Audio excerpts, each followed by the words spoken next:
Hard Hat's all about showing up to play hard, doing what it takes to win. If you want to cement legacy, win another. He's your third center. You don't want to pump him up too much, but it's hard not to. This is maybe the most I've ever agreed with you.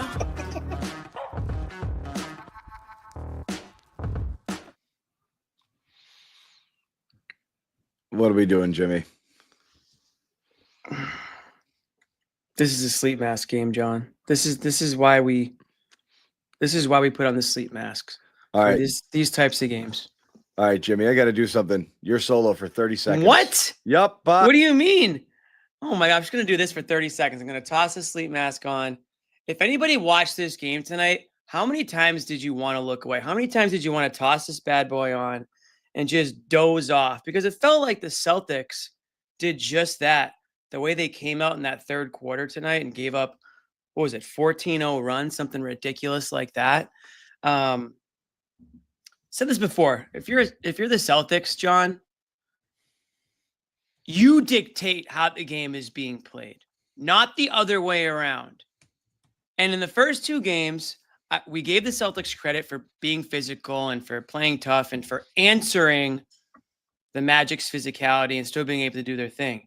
But I'm at the point now where it's time for make the Magic answer you. You're arguably the best team in the league, or you're supposed to be. You're arguably the best team in the East. Second fewest. And here's Joe Mazzulla. We'll go to him. Did you think that was self-inflicted compared to dictated by their physicality? I mean, you have to give them credit. I think it was a combination of both. I thought they obviously upped their ball pressure at the point of attack, full court and the half court. They didn't accept switches as easy. So I would say it's, you have to give credit to them with their defensive physicality, but we also had some ones that we have to be better at. And then 15 offensive rebounds leads to 16 second chance points. What did you see as the root of that?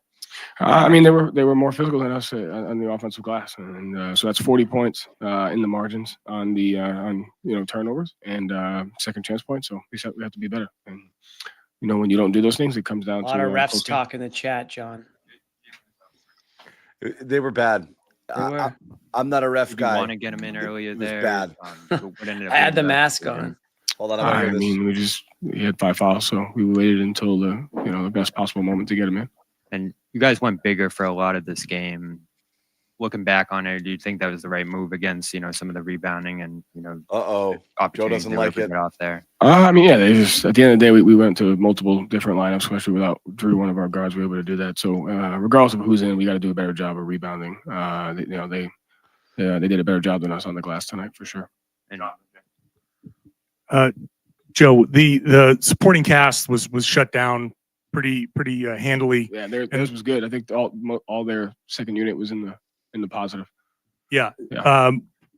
What did you see that led to them being able to cut them off? Yeah, just one there. We because of the offensive rebounds, we didn't play as fast as we need to. We got to play a little bit faster. But they did a great job just being physical at the point of attack, not helping as much. Shutting other guys down.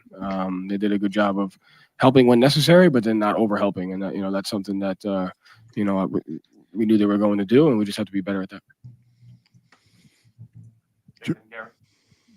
Joe, going into that final timeout, how much time did you think would be left on the clock? Is that something you're kind of guessing there? And then how much? The 0.3? Yeah. No, I mean, we knew it was 0.3. And so, you can probably get a catch and shoot off, but I knew they'd have their bigger lineup in. So we just, it's a play that we've practiced. We just, it was a perfect pass. We just didn't execute it. And then is that a tough, how challenging a decision is that between playing out the defensive possession and trying to extend the game? It's not. I mean, that was right at the differential. It's just a long rebound that went out to half court. We get that rebound at the free throw line or a little bit. It's just it was great defense, and you don't expect the rebound to go all the way out to half court. So if we catch it two bounces earlier, it's we have plenty of time on there. So that's right. It was right at the point where we're deciding on what we were doing there, and if we just get it's just an unlucky bounce off the rim and then went out to half court instead of getting it where we were on the free throw line. Joe, what's the explanation they gave you on the first 8-second call that was turned into an inadvertent whistle? I guess he crossed and then it was deflected into the backcourt. What they said. Did you have an issue with that? No, I mean it's just part of the game. It's the human nature, inadvertent whistle. I do think you should go back and review the certain time. I think there was more time than 0.3 on the clock, but what are you gonna do? And what happened to the offense in the second half? You guys Yeah. were up 10, and then suddenly they went. It just seemed like a shutdown. Yeah, so what, it was 10 there, and then we got a layup. We got an offensive foul, which, could have gone either way there, and then they come down. Corey Joseph hits a three. I think either Banchero or Wagner hits a three. They get an offensive rebound, and now, you're at their place, and it's a tie game, and they up their pressure and their physicality. I have to, can do a better job play calling, getting us in the right spots. We got to do a better job at the point of attack. We got to do a better job screening. We got to do a better job on our offensive physicality. The challenge, what was your perspective on that? They won. It was, 2 timeouts, and you're looking to try to get the 2-for-1 in a possession game. It looked like it didn't look like he had touched it yet. It looked like it was off, Carter. So we were just trying to get that extra possession there. Thanks. A quick Joe Mazzulla press conference. Joe, not super combative here. Definitely didn't love how this game went. He wasn't able to do anything to change it up for him. Oh, no power. There you go, Abby. Abby. We've made Abby sad. We have to get off Look of this. what you did, Celtics. Yeah. Isn't this Nice job, guys. Isn't this when you do? Yeah. Yeah, I did. I linger on the podium. It's for effect. I talk over it. So but you then- can complain about the people getting in your shot, right? Yes. I know. Get out of there. Get your head out of there, Corrales. All right. I'm going to go through all of it because people are everywhere here, all over the map. Yep. I will say Shedeur Sanders is still available, Yeah, that's crazy to me.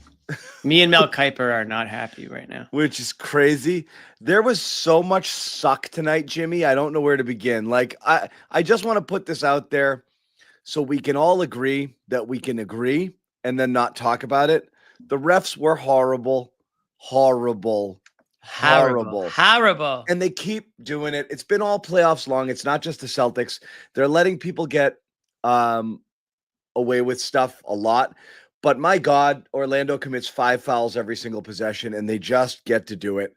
And it's insane. The grabbing. So fine, you have that. You got to read the room here. So I'm going to take it and not to complain about the refs cost us the game, but to complain about how the Celtics decided to play. You can't be a sitting duck when that happens. Okay? You can't be. Sanders got drafted. How about that? You can't be By a who? sitting. I don't know. Someone just said he got drafted. Oh, you probably got lied to. Anyways, You can't sit there and just dribble the ball over and over and over again when you know they're grabbing and they're pushing and they're chucking. You got to move it. Okay? That way they can't get their mitts on you. The Celtics went into ridiculous hero ball mode the entire second half, and they just didn't pass the ball. And Jayson Tatum was the best player on the planet in the first half, and a detriment to them in the second half, dribbling the air out of the ball, no friggin' movement, bad turnovers. Him and Jaylen combining for 13 turnovers is insane. You turn it over when you dribble too much. Move the basketball. That's the worst offense I've seen in 4 years from this team. My eyes are bleeding for most of that. That was so hard to watch. And look, it's one game and it's not going to matter. I get it. Everyone's kind of the same thing. I don't. You think that the NBA wants Celtics magic to go on longer? They don't give a friggin' flying. They don't care. Yeah, their ratings are gonna boom. They just want to get the Celtics in their. They would rather the Orlando be out and get the Celtics and their next opponent in that Sunday, window, national TV window. They don't want the quicker you get rid of Orlando from these playoffs, the better everyone is. There's no conspiracy. This isn't the conference finals where you don't want it to go 4-0 because you got a long layoff. There's games every single night. You don't need the Magic and the Celtics series to go on. I hate this extender stuff. That it doesn't come into play here with this team in this series at this point in the playoffs. It doesn't. I don't think it. But there's so much bad tonight, Jimmy. I don't even know where to begin. It's the worst KP game maybe he's ever played.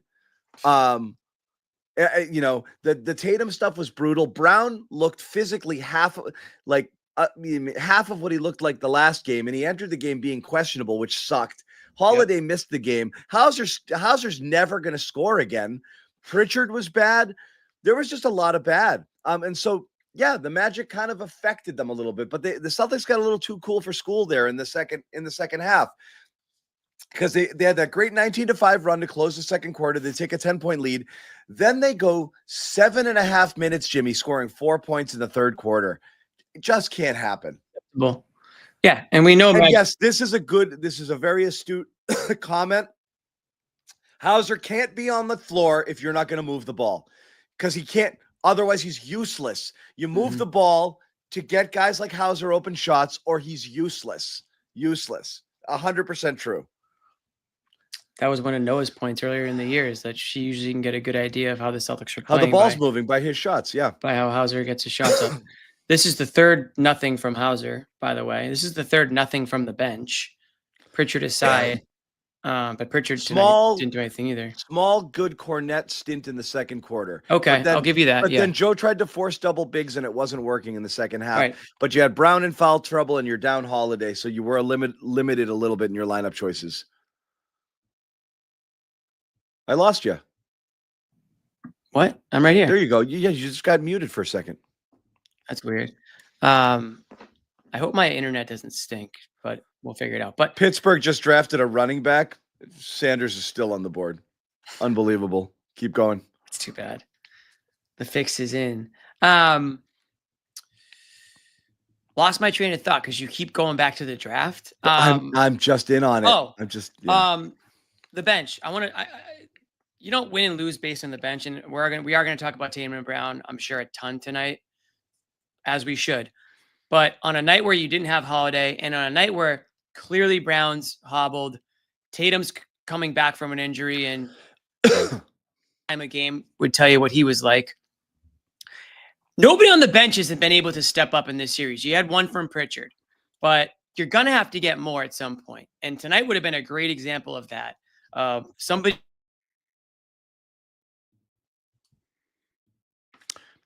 You're in and out, in and out, in and out. I don't know why. Go. You're good now. Go ahead. No, I mean, it would have been the perfect opportunity for somebody on the bench to be able to come in and make missing from an injured Tatum or an injured Brown. But you just weren't able to get that tonight. So that's one of my issues. In the third quarter, or the way they really didn't come on the third quarter, was the difference.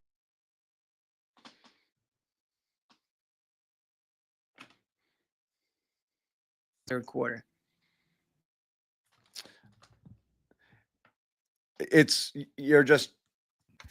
Your lips are moving and then the sound comes every once in a while. Check your connection on your mic.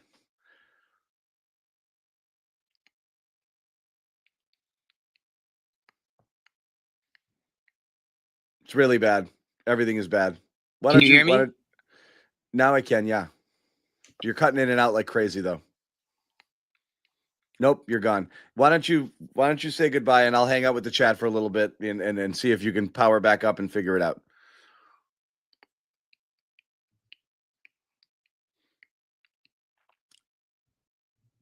Hi guys, it's me.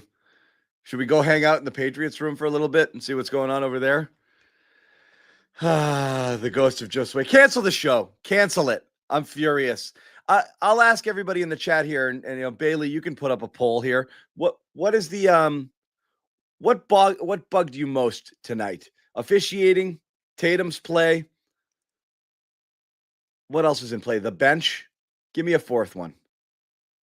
What's a fourth one that we could complain about? And the Pats did trade back again. For anybody who cares. Porzingis. We'll put Porzingis in there. KP. Bad. End of game was really bad too. That whole sequence was bad. I want to pull it up too. I'm going to pull it up while we wait for Jimmy to come back here, because I want to try to remember all of it. I was trying to take notes as we were going, but I'm also keeping an eye on the stupid friggin' draft and doing that show as well. But you had it at 91 all, which was great. And Wagner comes back and scores. Tatum takes a freaking ridiculous contested shot. He took 2 of those late. Just can't do it. Can't do it. He took 2 of them in the last 3 minutes. Just dribble, contested fadeaway over a 6'9" guy. Brutal shot there. Wagner makes a layup, goes 95-91, and then Pritchard just under the basket, dribble. Brutal, brutal game there. That weird exchange with Derek White, and then Horford blocks that shot, and that one goes out as well. Another brutal situation there. You're still down 95-93 here, and that I really don't get it. And I know, Jimmy, you watched the end of the game there. I know benefit of hindsight. It's easy to say, okay, really bad luck. Orlando, this is the last possession. Orlando shoots, it's about a 3.9 second differential between the game clock and the shot clock. And Orlando shoots at the very last second, barely gets it off. And it's a 3, which is bad because that's going to be in the air for a little bit longer than something closer to the rim. And it's a long rebound. And that's what I was worried about there. That's why I think you got to foul early in that clock and make the decision. 4 seconds is tight. I mean, even if it's not a long rebound, you're looking at maybe a second there to get that one back. And you're just not. And if it goes in, your game's over. So I didn't love the decision to not foul there late. I don't love the friggin' alley-oop attempt there. Who were they throwing that to? Jaylen? He can't jump. Porzingis. Oh God, it was terrible. So I hated all of it. But there was there's so much I don't like here.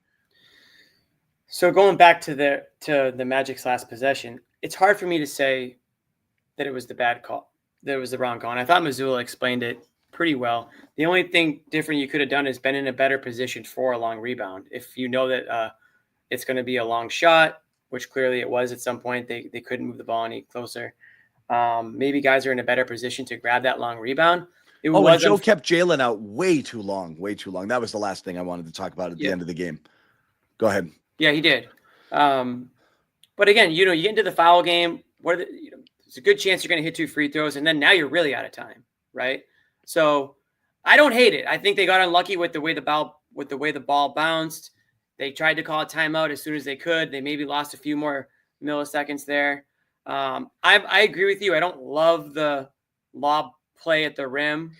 I get why they did it with the amount of time they have, but you can get a shot off in 0.3. The NBA has come out and said 0.3 is enough time to get a shot off on an inbound. So I probably would have liked to see them get a look at a shot, then just throw the lob up there. Maybe they were hoping for some kind of foul. I don't know what they were hoping for, but none of it worked out. Kind of sums up the frustrations of this game. And I know you listed a number of them. When I was away, I didn't really hear some of your other points, so I don't want to. No, double down. We're gonna need 3 friggin' blame pies tonight. I can't wait for blame pie. Someone rebutting my point here on the ref conspiracy. More playoff games benefit team owners and TV. I understand that too, and they want the gate. But like Orlando's not getting game 6. I'm sorry, but so like they were getting 3 and 4, and they're not getting an extra gate. I know this benefits the Celtics getting one more game here, but I don't necessarily buy it. I don't buy it, but thank you for the contribution, X3. I do. And I respect the opinion. I tend to think at this stage with these teams, not necessarily the case, but yeah.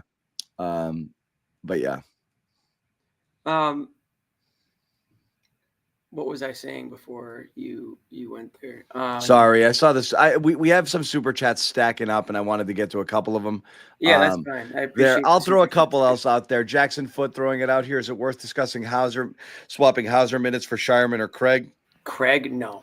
I don't want to see either of those guys. I think Orlando's going to maul Shireman. I don't think he's ready for this level of physicality and intensity in these playoffs, but I understand why people are saying it. It's got to be Hauser. They've got to figure out a way to get him going. Got to get a shot up, especially now. especially because it appears that both Tatum and Brown, and again, Tatum had a great stat line tonight, but I think he was in and out, right? Jamaican boy with a good point here as well. The turnover. Yeah. You got to find a way to get Hauser his shots up. I mean, you do it early. Get him going. If he's, like you said earlier in the show, he's useless if the ball's not being worked around and if he can't get the ball like in motion, catch and shoot situation. This guy is too good. He's too good of an outside shooter to be a complete zero and to be a complete non-factor. It's on Mazzulla. It's on the coaching staff. It's on Tatum. It's on those guys to figure out a way to get Hauser involved in this. He was huge for them last year in the playoffs. He needs to be big for them now, and especially so with guys being banged up. You now have 3 guys in the starting lineup, Tatum, Brown, and Holiday, who are clearly not themselves. I mean, Holiday couldn't even play tonight. I can't even figure that one out. We haven't even talked about that. I don't even know what that's about. And Brown, again, this is what we were afraid of, John. Again, Brown looked awesome in game 2. Now this is the 3rd game here, and is the knee becoming an issue? Is that part of the reason why he doesn't look himself there tonight? Of course it is. You've got Tatum with the hand. How is that affecting his ability to be comfortable out there and play the way he really wants to play? And again, I know he found a way to score tonight, and he didn't even shoot horribly from the outside. So he goes from doubtful to questionable. Why is that? There's so much going on with this team in this game, and the fact that they lost it. Yeah, it's a frustrating loss for a number of reasons. And like you, it's hard for me to like focus on one, but I go back to that 3rd quarter, John, because that's really when the game took a turn and shifted. There's no excuse for the Celtics to allow the Orlando Magic, probably the worst offensive team in the playoffs, to rip off a run like that. What was the final run that they went on? Do you remember? Do you know what the score was in that 3rd quarter? No, but I mean, it was like 20. It was like 19 or something, 19 or 20 without the Celtics scoring a point there for that after a minute or so of the 3rd. Yeah. I mean, can you even begin to? I don't care if it's. You can blame the refs all you want, and listen, we will criticize. Sure, but the Celtics didn't deserve to win this game. They didn't deserve to win this game. The way they came out in that second half was inexcusable. This is a playoff game. This is on the road. This is against a team that's much less talented than you and really can't score. I mean, Magic still couldn't hit 100 tonight, but the Celtics ending up with 93 points. When you have a team as talented and a roster as talented as this one, it's just unacceptable. I don't care the 3 blind mice could have been refereeing out there tonight. And I still think the Celtics should have figured out a way to win this one against this Magic team. So it is disappointing. They should have. All they needed was some stops there. But like their offense, they just kept getting in their own way on offense here. And there's not. And I don't mean to disrespect Banchero and Wagner. They are 2 young, great They're players fine, but they scored 95 points. Yeah. The Magic dictated the pace of what they wanted to happen, and you played into their hands. They ran you off the line. 27 3-pointers. I think that's the low point for the year. 27 attempted. They've made 27 before. Attempted 27. So crazy, brutal. They goes back to letting them dictate the game. Yeah, 19 turnovers because you dribbled the crap out of the ball, and 13 of them come from your 2 best players. Like, guys, you got to be better than that. Pritchard, who never turns the ball over, turned it over 3 times. So again, just really, really brutal stuff there. And Porzingis, again, probably his worst game I can remember as a Celtic. And, we're going to hear from him in a minute in the locker room. He took full accountability for it, as you expected he would. Good. They were terrible. And again, I know the officiating was bad, and I agree. A lot of this stuff. You can't do an hour on the refs. Sorry, guys. You can't do an hour on the refs. Even the turnovers, many of them were results of contact and forcing things, but a lot of them were completely unforced, just bad, not taking care of the ball. Those 2 back-to-back inbounds plays there in the 3rd quarter off the timeout was extremely bad there as well. So, yeah, sorry, I'm reading through some of the comments here. But again, yeah, Joe, this is it. I mean, it's pretty easy. Like, You just move the ball. You get to 100 points and you win. Just move the ball a little bit. That's how you're going to get your open threes. How do you think you're going to get the things that you want to get in this game without, without any sort of ball movement? It's baffling. It really was like the last year of Brad sort of basketball here. Really just remarkable stuff. Well, let me ask you this. We're going to get Bobby coming in from Orlando in a little bit as we're waiting to get, Nice. some other stuff going on. What concerned you the most tonight, if you had to pick one? It was just an all around dog shit performance. The long-term stuff is the thing that concerns me most is Jaylen Brown going 41 minutes in the last game, looking great, and then being questionable to enter this game. I don't want to see that at all. Right. I know people don't want to get after this stuff, and that kills me, because that means this is the ride you're going to be on the rest of the way. Yeah. Like, I don't want to see it. Like that sucks. I was hoping it was like, okay, he got the shot and now you're going to get that Jaylen the rest of the way and he's going to be good. And that wasn't exactly the case here. We're going to bring on Bobby Manning as well to talk about some stuff. What's going on, Bobby? Actually, Bobby, before you get going, let me tell the folks at home quickly about Prize Picks. I was trying to get to it. I didn't get a chance to, but Prize Picks, get in on the action here that the basketball playoffs are underway. Pick more, pick less. It's that easy, my friends. That's all you have to do. America's #1 daily fantasy sports app. Get your sports opinions, figure it out, and turn that into real cash, up to 1,000 times your cash when you pick more or less, as we said, on at least 2 players. A lot of great deals. Taco Tuesday, Freaky Friday, free squares, all sorts of stuff to get in on the action here. So again, run your game with Prize Picks. All you have to do is download that app, play 5, get 50 instantly in your account when you enter the code CLNS. Once again, new users, download the app, play 5, get 50 instantly when you use the code CLNS. Prize Picks, run your game. Bobby, what stands out to you tonight as the biggest issue with this game? There's so many things to not like. I don't really know where to go. Yeah, they got shaken. And does that last? We'll see here. But the Magic knocked them off their game considerably here. And it was an accumulation from the first 2 games, right? Look at those 2 games. Celtics didn't play good offensively in those games. They kind of grinded it out. And then in this game, you were a little thinner without Drew.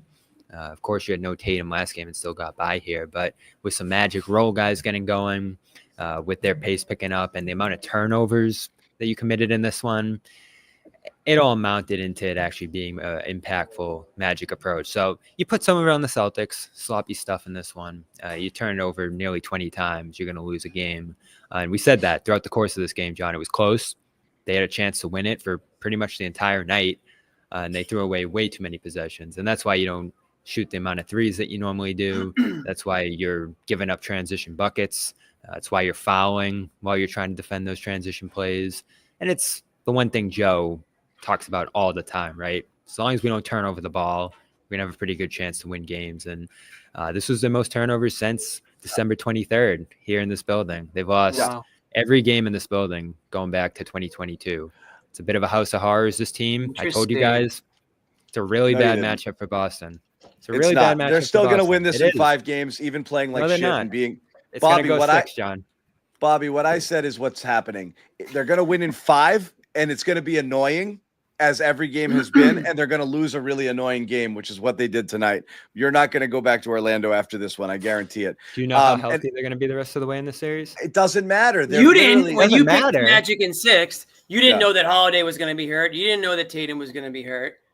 And even though both those guys are, the Celtics still should have won this game.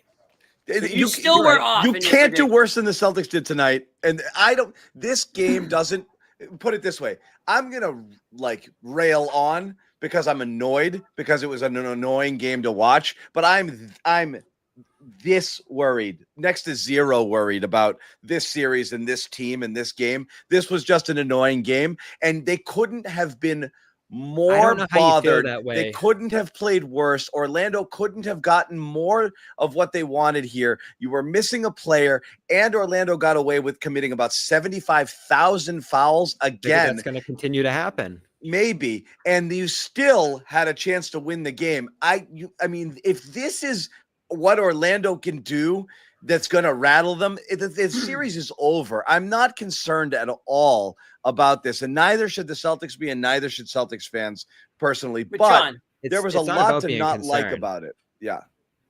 what's it about? It's about it being extremely difficult, which it has been so We far. said it was going to which be will continue to annoying be. and difficult So, series. Here's So what gives you where you're- confidence that they're going to close out? With, Because you they're know, 10 times better. They're still going to win. You play your worst game you've played since 2021 and you lose by 2 points on the road, like with half your team injured. Porzingis playing the worst game he's ever played. Like, this is like, again, if I'm Orlando, I'm like, all right, I would have been better to win by a lot here. Like, I mean, give me a break. No, the here. margin's small, but the margin It's for the such a Celtics small winning, margin. Such a small margin. the margin for I'm the not Celtics worried. winning last game was small too. There, and I said it to you on our Celtics beat And show we the got other some day, Orlando John. in the chat. Welcome in, guys. We appreciate you. Everybody take it easy on our friends from Orlando. Even if you say this stuff, keep it clean. Keep it clean. He did. He just said F, and that's okay. And yeah, Orlando didn't play bad. Orlando played the way Orlando can play. I like Orlando a lot, and they're shorthanded too, and they're Sounds like missing it. players. I liked them at the beginning of the year, but this version of Orlando and what they have here isn't going to be able to compete the rest of the series, but that's okay. I don't know what gives you the confidence. I mean, the Magic were able to make more threes in this game. They've relatively held the offensive rebounding battle pretty close. They've lost the free throw battle, pretty dramatically going into this one by two games there. And then they come back and win it in this one. They've kept all of those things that you would look at and say, what's going to keep this series close? Pretty close. And so, yeah, the Celtics scrapped out of game 2. Magic scrapped out of game 3. I don't know why this couldn't extend to a third or to a sixth, rather. The way it's gone so because far. Orlando can't score 100 points. I mean, they hit it on the button last game, but again, you're just not going to limit the Celtics. You're not going to be able They have to keep limited the the Celtics.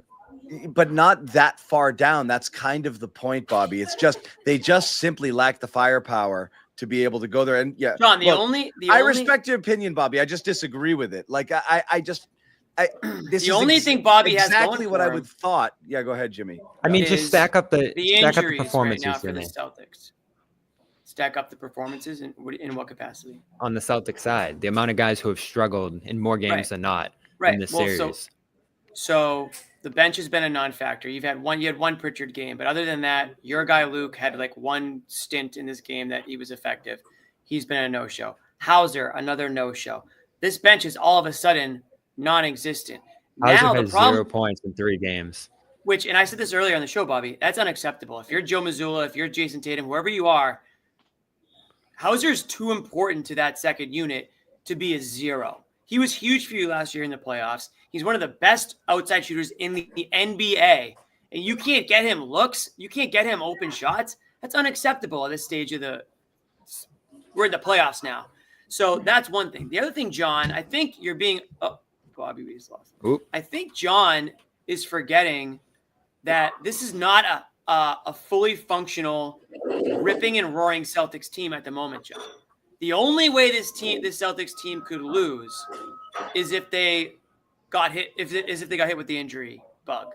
And right now, And that's a factor. I would say they're suffering. Guys, they won from without injury. Tatum last game.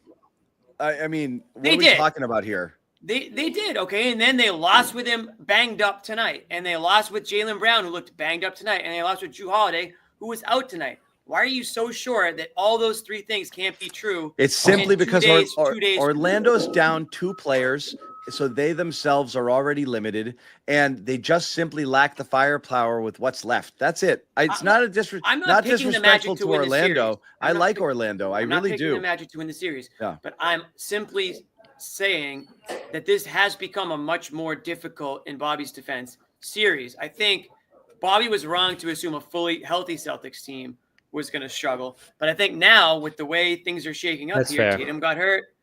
Drew Holiday somehow got hurt. Bobby, do you have any news on that? Because I don't know what the hell happened to I Holiday. looked back to the whole game. And now I all of a didn't sudden see it's a little bit anything. more competitive. Yeah, Right. I don't know what happened there, and Joe didn't clarify it before the game, so who knows how long he could end up missing with that. He obviously didn't warm up here, got to the arena late in Tatum fashion, the way Tatum did last game here. So yeah, I don't know what happened there. Again, I look back, didn't see any discomfort. He was still driving to the rim with a minute left in that last game there. I don't so get it. That's at a all. factor, and we said it, John. If he was going to go down, if he was going to be out, that was your main guy on Paolo. And I thought Paolo hurt them in this one. Got to the free throw line a ton. And that's a big change in this game, too, is that didn't happen in the first 2 games. It happened here tonight, especially for Franz, who got there 12 times and 26 for the Magic in general in this game. If they're going to get there, it's a much different series, too. But, you're right, John. The first 2 games, you look at it, it didn't look like Orlando could compete, all things considered. But they kept it close. And that, to me, at least gave them some hope of stealing 2 games at home. And again, you haven't won a game here since 2022. There's still going to be some, lingering physical concerns, I'm sure, going into a game 4 and questions on that front. The most optimistic thing out of this one, obviously, is that Tatum's not limited at all, it looks like. I know he struggled down the stretch there, but the start he got into this game should be the most encouraging thing for anyone out of this game, is that he's going to be Tatum, it looks like, from now on, unless there's any aggravation or something like that. So that's a real positive you can pull from this game. You mentioned the other one, John, that you played the worst game you have in 4 years, and you're still 1 possession away late there.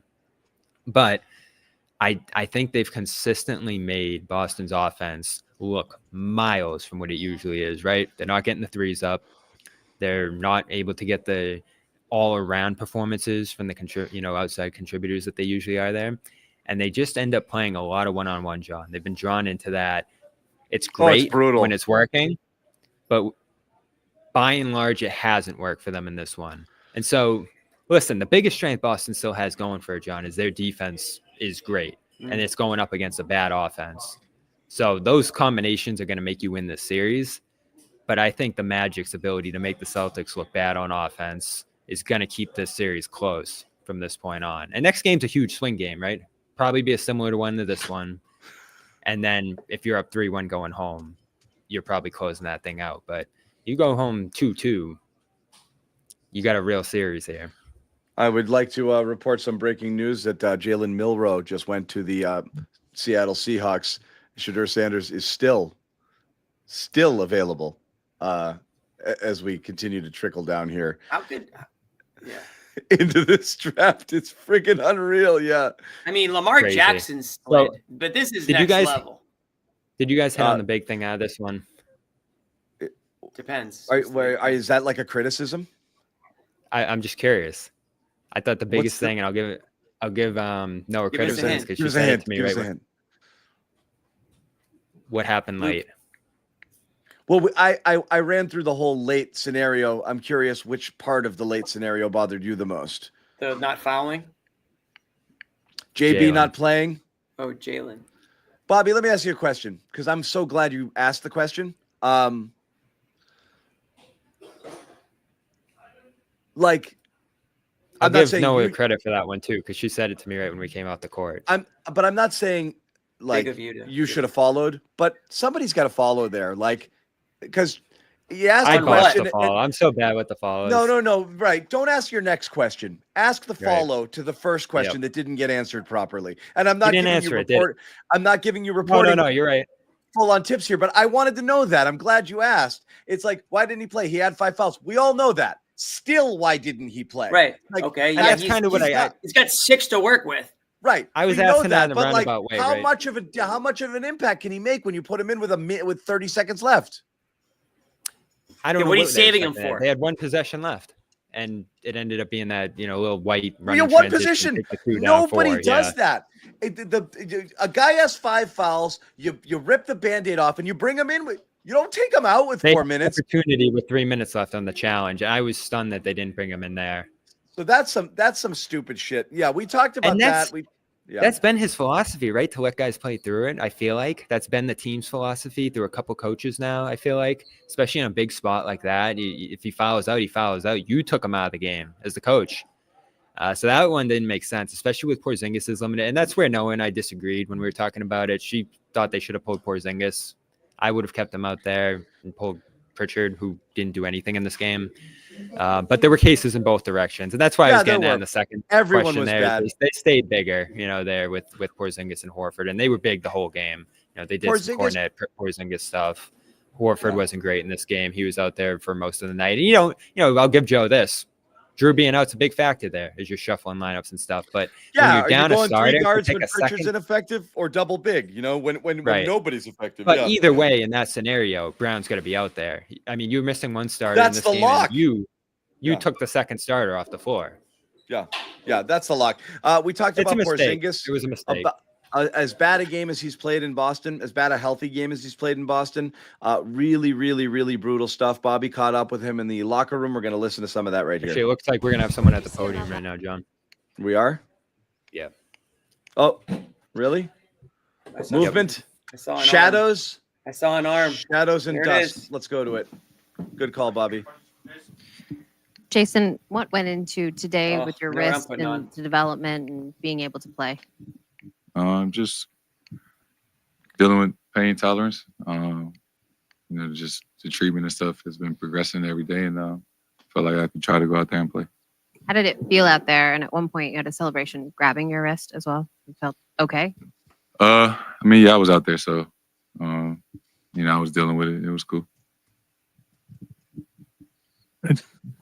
Jason, you're the third quarter. What happened in the third quarter? You guys had probably your worst offensive quarter of the season. What went into that? Yeah, we just got stagnant. Some we're gonna watch film on tomorrow, and we just gotta play with some more pace and movement. That's when we just at our best. You've said that. I mean, I think that's kind of like the prevailing thought. You guys have to play with more pace and movement and tempo and all of that stuff. But it's been 3 games, and you guys really have not been able to do that for as much as you usually have. What's Orlando been able to do to kind of keep you from getting into that high ball movement type of offense that you're used to? Well, I just think today, in the third quarter, we weren't getting stops. Where'd he go? It's tough to play against Jimmy, you can't do that every single time or majority of the quarter. And give them credit. They compete. They play hard. They got some defenders. I was like, I think it just. I'm looking at the draft. Stops first. I was looking at the back of my transition and get our pace up. I think we will next game. Jason, what did you see on the play with Banchero when you knocked the ball away from him and you thought they called an 8-second violation? Like, what did you think happened? What did you see from that? I thought it was an 8-second violation. I thought we got the turnover. Thought it was our ball. It's a moot point. What did the officials tell you when you talked? Nothing I wanted to fucking hear, so it's cool. Whoa. Yes. I mean, obviously, it was your wrist the other night, and it was Kristaps' forehead in game 2. And tonight, Jaylen gets flagrant fouled and lands on his wrist. Like, how can you guys respond to their physicality? It's obviously borderline, but what can you guys do for the rest of the series to kind of try to save yourself? Where'd you go, Gary? Just get up. Ain't that what Joe told me? Get up, move on to the next play, protect yourself, just focus on the game. Do you guys have to do anything back? You guys have to be as physical with them, or can you counter that? Just compete, play at a high level, keep it basketball, but, just be physical. It's the playoffs. Shit happens from time to time. Jason, on those lines of physicality, what about tonight was different from the first 2 games in their physicality? It feels like they've been obviously playing a physical series, but it feels like they upped it again tonight. What about their physicality in this game do you think affected your guys' offense, especially in that third quarter? I just think, they went on a couple runs offensively and it just builds confidence. We was playing against a set defense. So I think our defense, our offense really just kind of made it tough on our defense, and they had it going in that third quarter. So I think that's, kind of just what happened. Kristaps said that mucking it up is sort of what teams have to do against you guys. What do you have to do to kind of better deal with that physicality so you're not turning the ball over all the time, so that they're not able to impact you as much as it seemed that they did tonight?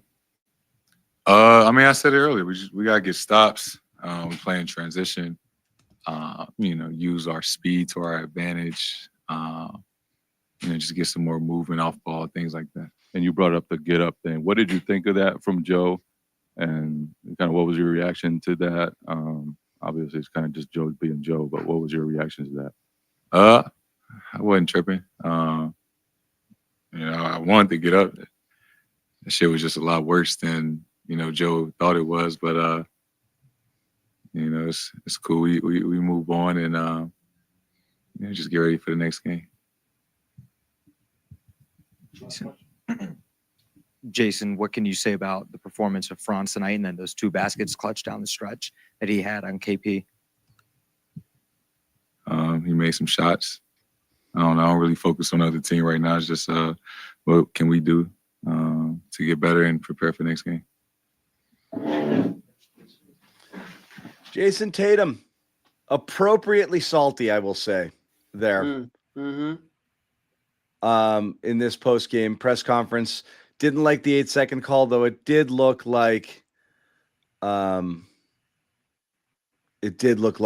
he touched the ball and the ball entered the front court. So I don't know that there was anything that was one of the least questionable things that happened all game. The Derek White situation was weirder on that out of bounds thing. But again, that's that. We'll pop off Tatum here and we'll bring it back to Jimmy and me. Here we are hanging out. Great. We were going to go to we're going to get to Porzingis. Porzingis was really good and really candid. I think Brown's stepping up, so we're going to hear from him first, and then we'll jump back in.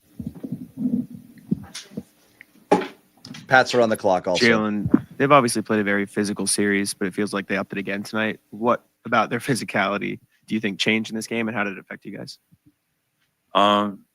Yeah, definitely was a physical game. They got away with a lot. So you can get away with it. I would do it too. So that definitely affected us, but we'll be ready for game 4. Jaylen, you went 41 minutes in the last game there. How did you come out of that? Obviously, we're back on the injury report tonight. And what was the process like of getting ready to go and then playing through this game? I'm just taking it one day at a time. That's it, And what happened on the play? Cole pulled you down there, the flagrant foul. How did you come out of that play? I fell on, dislocated my index finger. Jeez. But I got 9 more, so I'm all right. Was it just your fingers? It was your wrist, or was it the kind of whole hand? It was my finger on my left hand. It's the finger, Jason's elbow, wrist. Kristaps taking the elbow to the forehead. Like they're taking you guys out one by one. It seems like.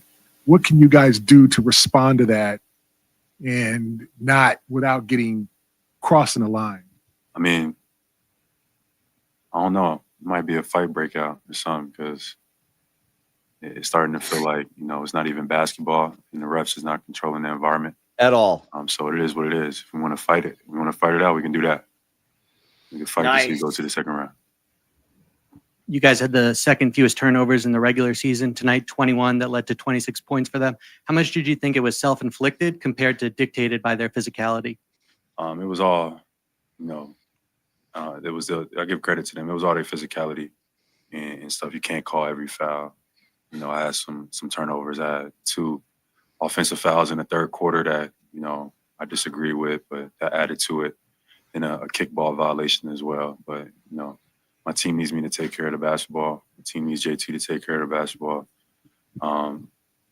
We got to be better. Jim, when they are playing like this physical style, what's the best response for you? Is it like responding to force with force? Is it sticking to make sure you don't get out of what you guys do best? Like what is the best response for you guys? Responding with force, meeting your line, playing our basketball. That's the key. We know that, how good we are and that, what we can do, but we just gotta fight. We gotta meet the line, meet the level next game, and we'll be more prepared. You guys talk a lot about meeting their physicality. It seemed like you were trying to with all of those drives in that second half. What were you seeing on those drives? You mentioned the 2 offensive fouls, but just in general, when you comment wins the day. What was the kind of I don't have a problem with the game being physical, but it seems like when I use my physicality, You know, it goes in. I get called in the opposite direction. That's where my frustration was, and just a tough whistle tonight. Maybe next game will be better, but then start the third quarter with those 2 offensive fouls. When I feel like, you know, the physicality, you are allowing, you know, guys to hand check and let it go on both sides. Then, you know what I mean? But other than that, you know, it was just a tough whistle for me tonight, and we just got to be ready for Game 4. He's looking at his finger. He's looking at his finger. Oh no. He's counting them. What's the question? He averages one of those per post game. I'm just taking it one day at a time. You said if a fight breaks out, then you'll fight it out for the right to get to the second round. Is there a part of you that kind of likes it when a game gets physical like that? And sure, yeah, I do. I don't have a problem with it. Just don't call an offensive foul when a dude is trying to jump on my back or whatever the case may be. Let it go. If you're gonna let it go on defense, let it go on offense too. But you know, just a tough whistle tonight. You know, Orlando played well. So we'll be ready for Game 4. You know, still we had every opportunity to win this game, and you know we came up short. But you know, we'll be ready for the next one. Are you trying to make it a fight? Are you trying to get it away from being a fight? Like what do you want? What energy do you want to bring to Game 4? We're supposed to be playing basketball. That's what it's about. Playing basketball, getting up and down. But you know, the flagrant fouls is piling up. You know what I mean? It is what it is, but you know. Protect the superstars, NBA. That's what You just gotta be ready for Game 4.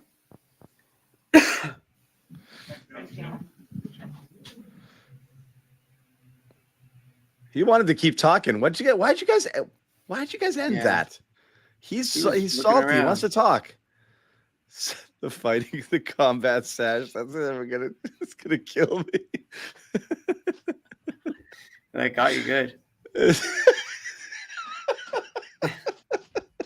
There's Noah. There's Noah.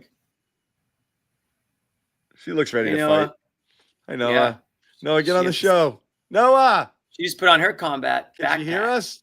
Noah. She cannot hear us. That's not how this works. That was good. Good stuff from JB there. We will hear Hey, from... I mean, you can... Yeah. Sorry. No, we'll hear from KP as well. Got to pay some bills, though, so I want to tell the folks at home about our pals. Did we say game time? We're saying it right now. Game time. Yes. You do the read. Can you do it? Sure. Download the Game Time app today. You create an account. You use the code CLNS for $20 off your first purchase. We've got NBA. There's gonna be a Game 5 now, John. There is. So if you were kicking yourself because you didn't get to one of the first 2 games of this series, hop on Game Time, create an account, and you'll get $20 off your tickets if you use the code CLNS. That's going to be a fun game. Game 5 is going to be fun. We think it's going to be an elimination game. Bobby probably thinks it's going to be a 2-2 series. Yeah. Going back. Either way, there's going to be a lot of energy in that building. There's a lot of pent-up anger, and it's not even pent up. It's just outward now. There's a lot of emotion and anger between these two teams. The fans are going to be invested in it. So jump on Game Time. Use the code CLNS for $20 off your first purchase. Terms do apply. And if you don't want to watch basketball, go check out the Red Sox. Yeah. Patriots are beefing up their offense in this draft. You might want to get You're going to get in on it. Tell them Yeah. about the features, Jimmy. All-in pricing, panoramic views from your seats, all that good stuff. Download the app, create an account, use code CLNS, $20 first. If your first purchase terms do apply. I'll throw it up on the stage. Here it is, Game 5. There is a Game 5, and we've got 131, 113 gets you in the door. Gets you in the door. Plus fees. But that's okay because the $20 off is going to offset that. So you're good. You're good. That's a steal. And I bet you those prices, some people, they may not have had time to adjust their prices yet. So get them while they're hot, you know. Yeah. When is that game? That's Tuesday? Looks like it's Tuesday. Yep. Yeah. So, good stuff. okay. Good stuff. We'll check that out on Tuesday, and we'll have the whole gang here. I'm going to that game. I'm going, Jimmy. I was supposed to go to game 2, but I had My class got moved because of Marathon Monday. We had a lot of problems, but we're okay. We're okay here. Bobby Manning is jumping back in. Before he does, I want to get to Kristaps Porzingis. I'll put Bobby on the stage, but Bobby, we were going to listen in on Kristaps. Well, we wait. will. What? Can we talk about? Does he want to say something about Jaylen? All right, Brown? first Does he off, let's say- talk about Jaylen. You were in on that post game. What'd you think of Jaylen responding to the physicality? And again, I led the show with this just because I wanted to talk about it a little bit. I think the officiating is disgracefully bad. It's been bad. They don't have control of the series, and you can't allow teams to foul in both ways. I think Nonstop. Nonstop, and then call a fair game late when the calls matter and stuff like that. So like, it's creating a weird environment there. But like, there's constant contact. So I like it. I let them play basketball, but it is definitely like over the top grabby. You know, we're not talking about like, oh, they're And they're leading injuries. physical. And now you've got injuries too, nonstop, which is not what the NBA wants. And you look it's throughout the league. You look at Jimmy Butler, you look at John Morant, like they're letting them play, and it's having a negative impact because goony, shitty teams that aren't going to be here in round 2 are knocking stars out that are supposed to be playing into June. That's bad business. But generally speaking, I like them to put the whistle away and not call the ticky-tack shit. This is just on the other end of the spectrum, so it's bizarre. But shout out to my guy here. Oh, wrong guy. But when they talk about it, the combat sash was a better comment. You met Ren tonight? Yeah, You shout met out to this him. guy? Yeah, he was right by the media section. He was wearing He's a a phenomenal regular on the shirt. show. MC Love Ren, that. yeah. Phenomenal shirt. Got that in the merch store, which, by the way, 20%. Oh, actually, I don't know if they are, but check out the merch store. Sorry, the John, code we might interrupted still your work. take. 14 more. No, it's fine. But yeah, I mean, I thought MC Ren is automatic. Yeah. I thought Anthony should have been ejected on that play, and you hear the MFer? explanation too. Who starts the follow static. through, and the way they described it, you're like, oh, flagrant 2, but they never really go there. So it's just flagrant ones piling up, as Jaylen said there, and I think it's smart to lobby for calls and officiating adjustments and stuff like that over the course of a series. But that was a similar tone. Writing it down. That was a similar tone. Kristaps struck too. Well, let me ask you this, Bobby. I want Bobby's take. When you start talking about it, isn't that bad because you're letting them know that they're affecting you? That's what I don't like. Like, people are like, great job, Jaylen. He said it. I think that makes them sound like kind of babies a little bit. Like you shouldn't acknowledge that they're getting to you and with the fouls and this and that, unless you're lobbying. That Joe should have gotten a tech tonight potentially, and Joe should have gotten a fine. Joe should be getting a fine at the podium right now. He's got to throw himself in front of that grenade.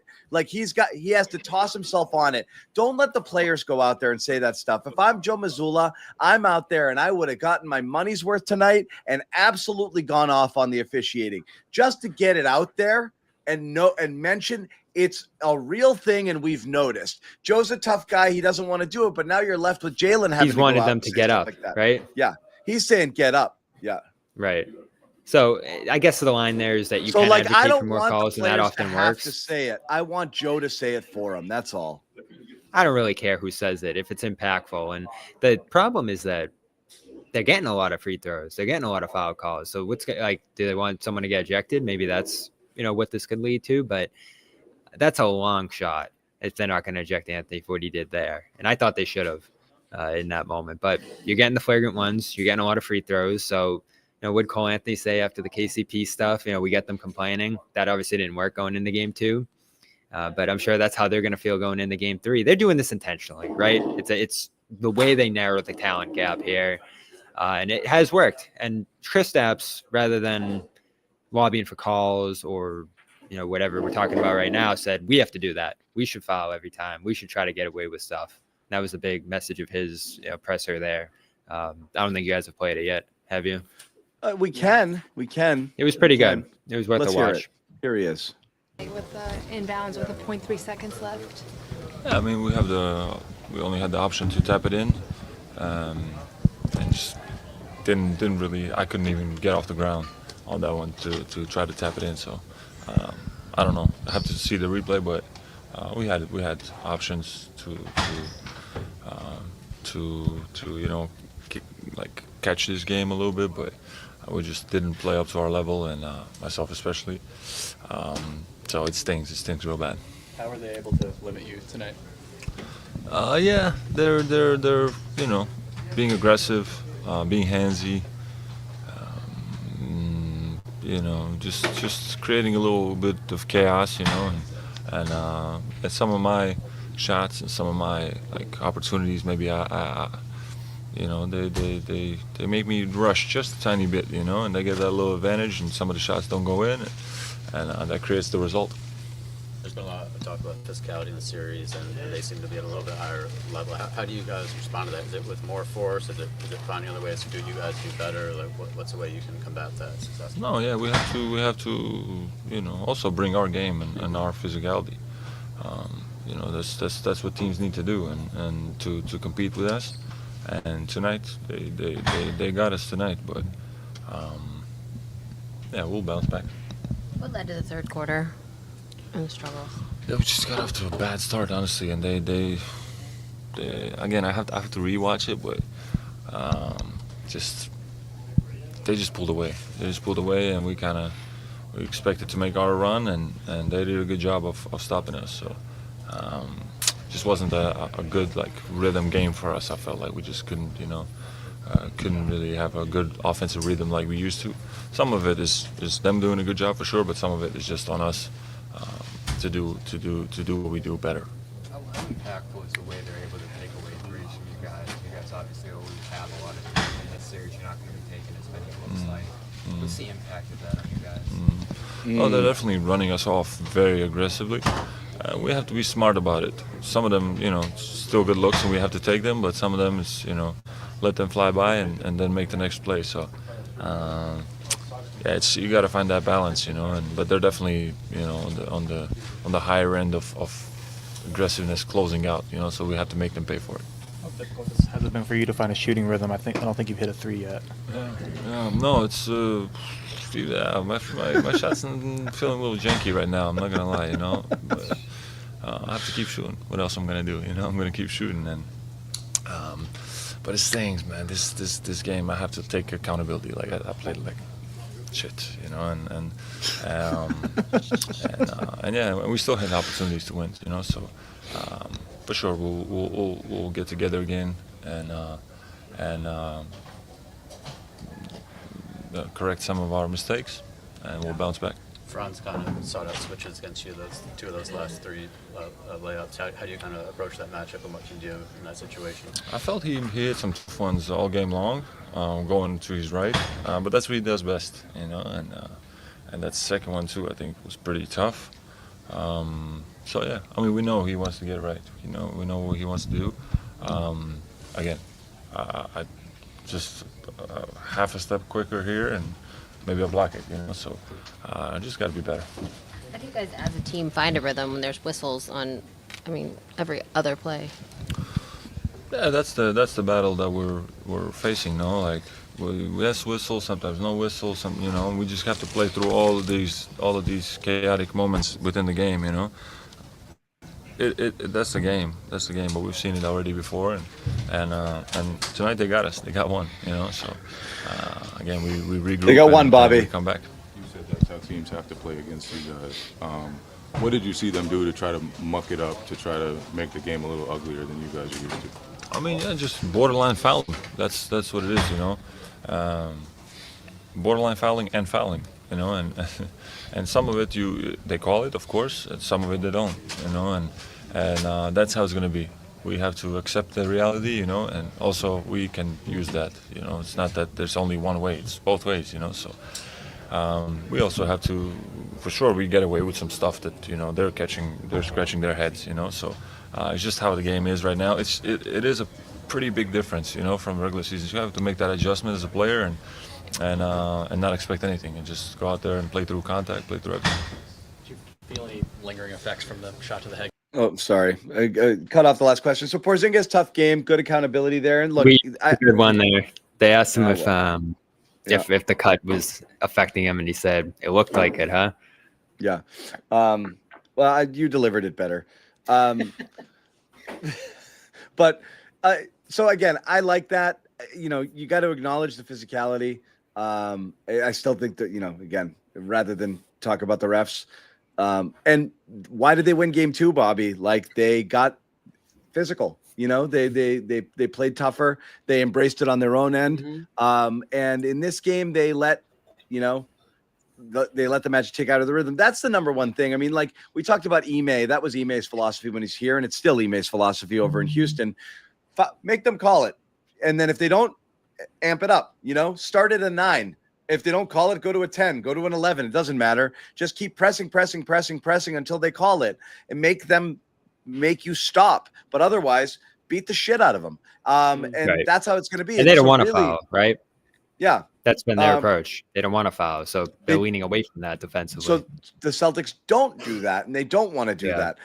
So it is a little bit different. So you can't do that. But no matter what, even if the refs do call it, it is taking the Celtics out of their rhythm. And the only way that you can avoid that, Bobby, I think, going back to what we talked about before, is the ball's got to zip around a lot more.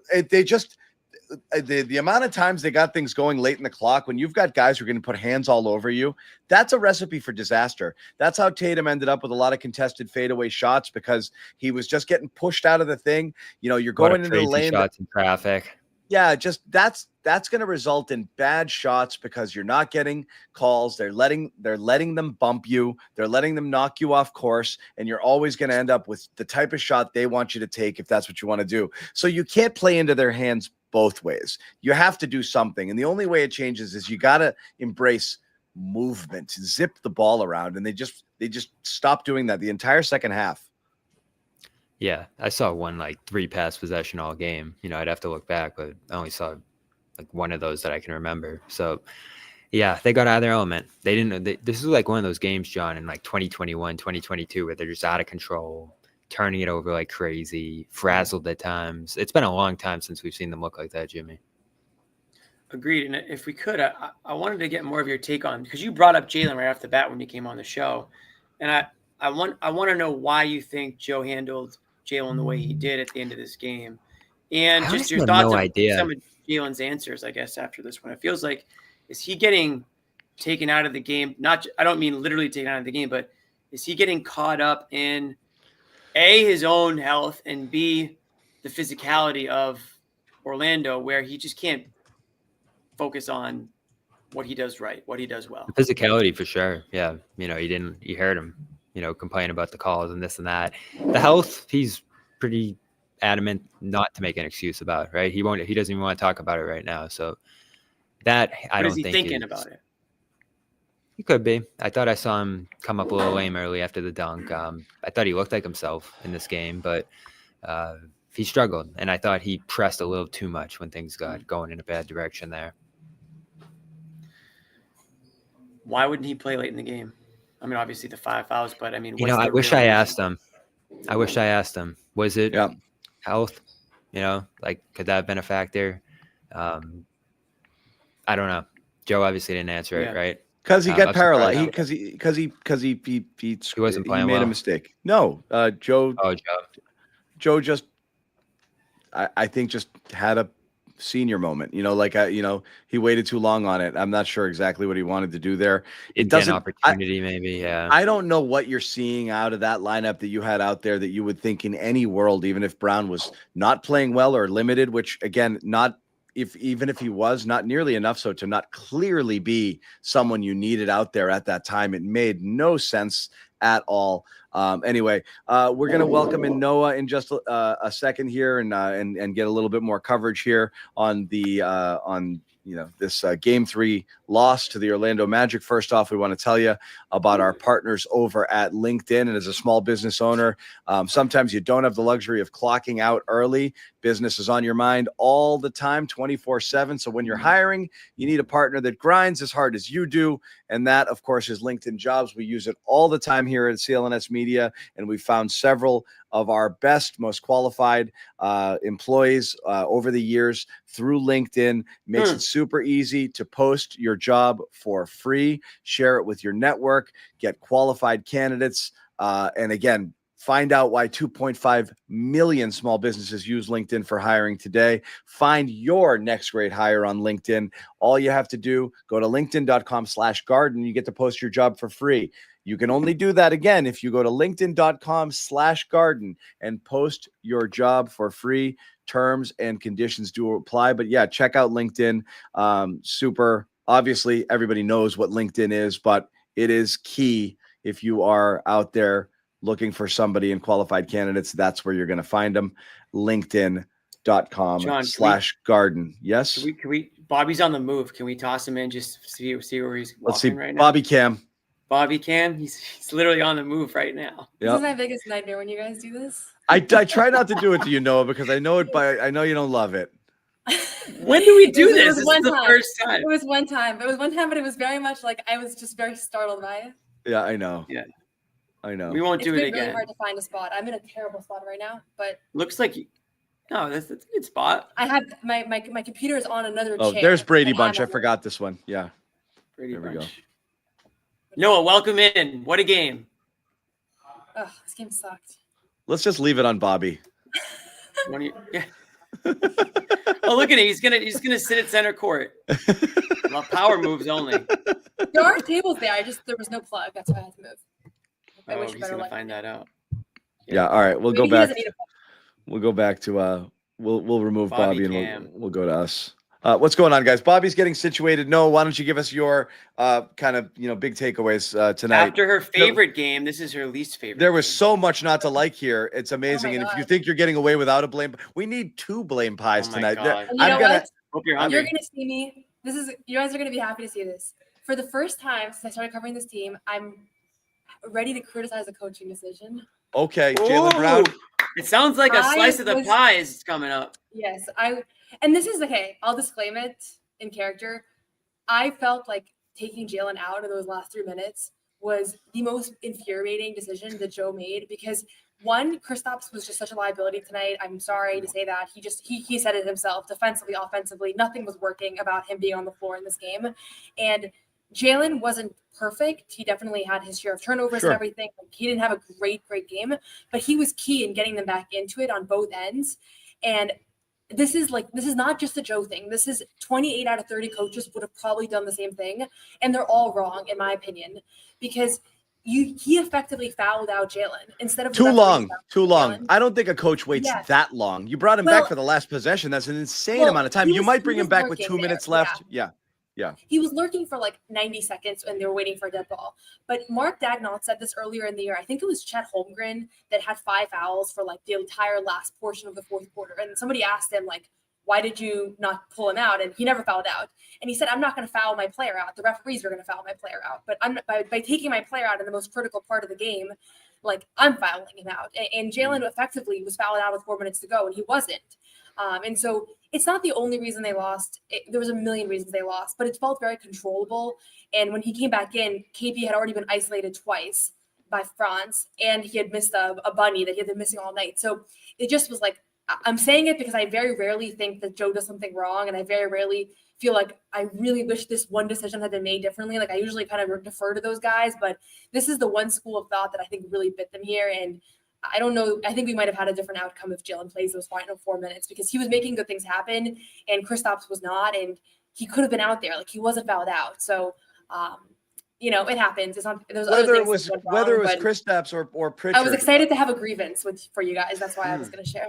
I'll be honest. This is a big night for us. It is. Bobby made it. Big step. Yeah. For you, Noah. No, that was a good take by Noah. And like I said, I agreed with her when we were talking about it upstairs, but I would have kept Kristaps, probably pulled Pritchard there. I don't know what Pritchard's doing for you in that spot, but it doesn't matter. Jaylen's going to be out there either way.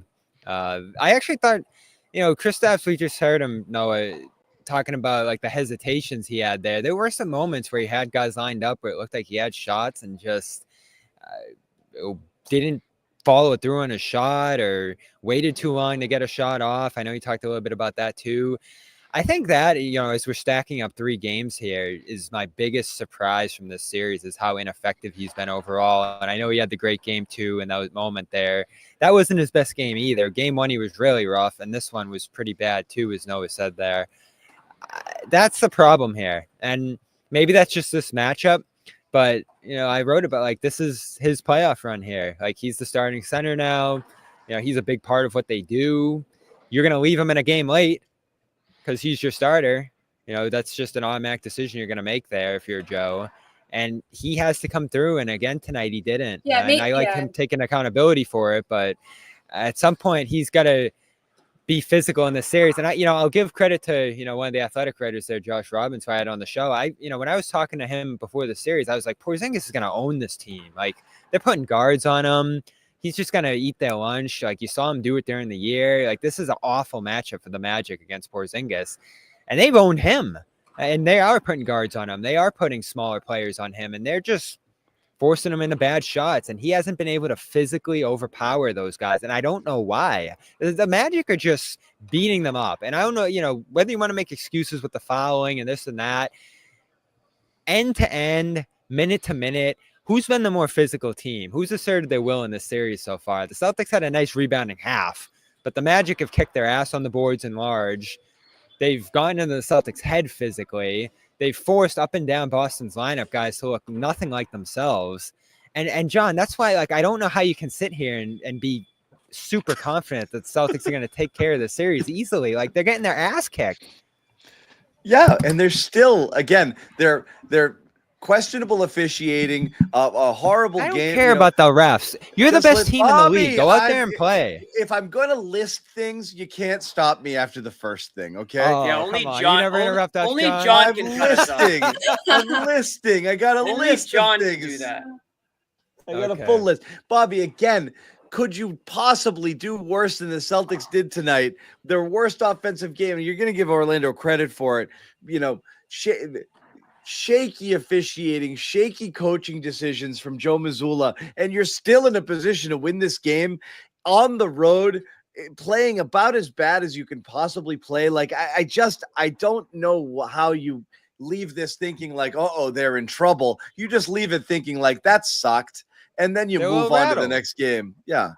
You don't think The they're a fact they little only lost rattled by right now? 2 was I used the word rattled once in like December, and people haven't gone over it, so I'm not even going to use that word. But I think the fact they lost this game by 2 is a good sign ultimately, because they were so outplayed in that second half, and still they were right there. Like, they really were just a few plays away. So on one hand, like, yes, they were outplayed, and I think the rebounds, the turnovers were egregious. I mean, that's the live ball. Like, I haven't seen, since I started covering the team last year, I haven't seen the Celtics turn the ball over like that. But you do feel a little confident that, like, despite all that, they only lost by 2. Like, they were right there. And a lot of guys struggled individually. They struggled as a team. They struggled on the glass. Like, Franz had a great game. Yeah, I mean, they lost by 2, but they were down, like 6 with 3 minutes left. So they made up some ground late. They were down 6 with 4:07 left. So they were climbing back in the final minutes of the game. Yeah. And that's why I was so frustrated. I feel bad. I feel bad that I have such a strong opinion about this last 3 minutes thing. But this is, like, for the first thing I said, this is a thing that and coaches do across the league. And I just think in general, like, you put your best players on the floor and you let them foul out. That's why. And that's not a Joe decision, though. I feel like he No, but leaves everybody guys out does there it to though. play Like, through they all stuff. do it. They do it in college. They do it in high school. They do it in the NBA. Like, everybody does it because God forbid, in the last 2 minutes of the game, you don't have one of your best players. But sometimes those minutes before that are the ones that decide the game, and that's like the He should have. trade-off, I guess. But He should it's have not the brought him reason they back lost. after the challenge. Yeah, But I think it was a significant reason. So he comes out at the 4-minute mark, and then Tatum gets the 3 free throws on the foul there. Magic caught timeout, so there's an opportunity. It was like 10 seconds later, but it was an opportunity to bring him back in at that point. Paolo misses, Tatum misses.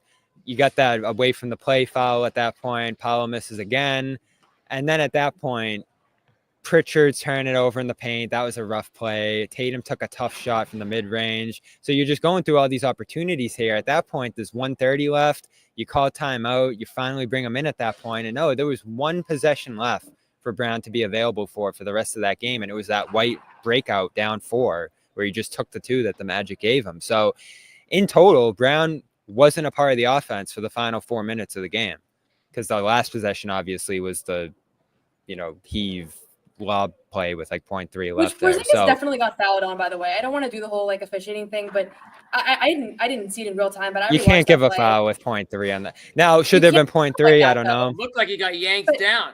I don't really care if Yeah. you can't give a foul if it's that egregious. Like that wasn't like a ticky tack foul. They like this is what Jaylen was saying at the podium, like about at a certain point there are certain things you have to call. Like that is one of those things. Right. Yeah, I It's guess. not again like they shouldn't have been in that position. Yeah. But Noah, what If did they you think? called everything, we would have been here 4 hours tonight. Yeah, but that's not. That's, yeah, I mean, that's not something that we're just like. That's not part of the discussion. You call what you're supposed. with You just Bobby. you call a normal game. Noah, what did you think of Tatum's performance tonight? I mean, he had that great second quarter, great first half.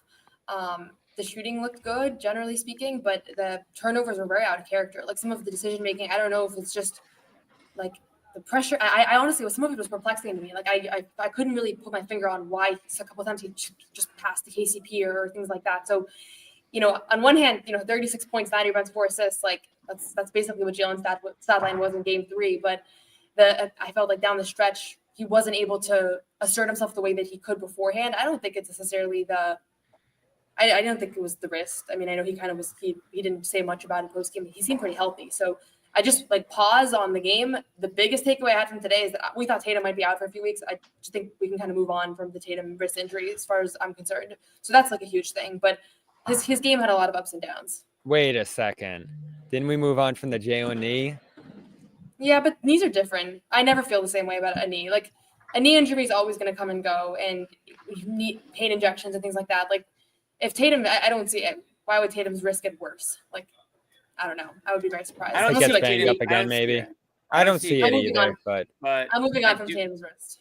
I do wonder if it does affect something with him. I mean, I know he was able to score tonight, so I guess that's kind of a moot point. But I was concerned that the wrist was going to be stiff or in some level of pain where it was going to affect his shot. Didn't really see that tonight, but I do wonder with the turnovers if that has something to do with it. If he is thinking about it and trying to avoid it getting hit or trying to, avoid falling on it again. I wonder how much of it is in his head. One of the first plays of the game. Right. So I was like, okay, he's feeling pretty good. He was dunking in warm-up lines. Like he didn't seem like he was avoiding contact. He looked fine. Yeah. He looked completely fine.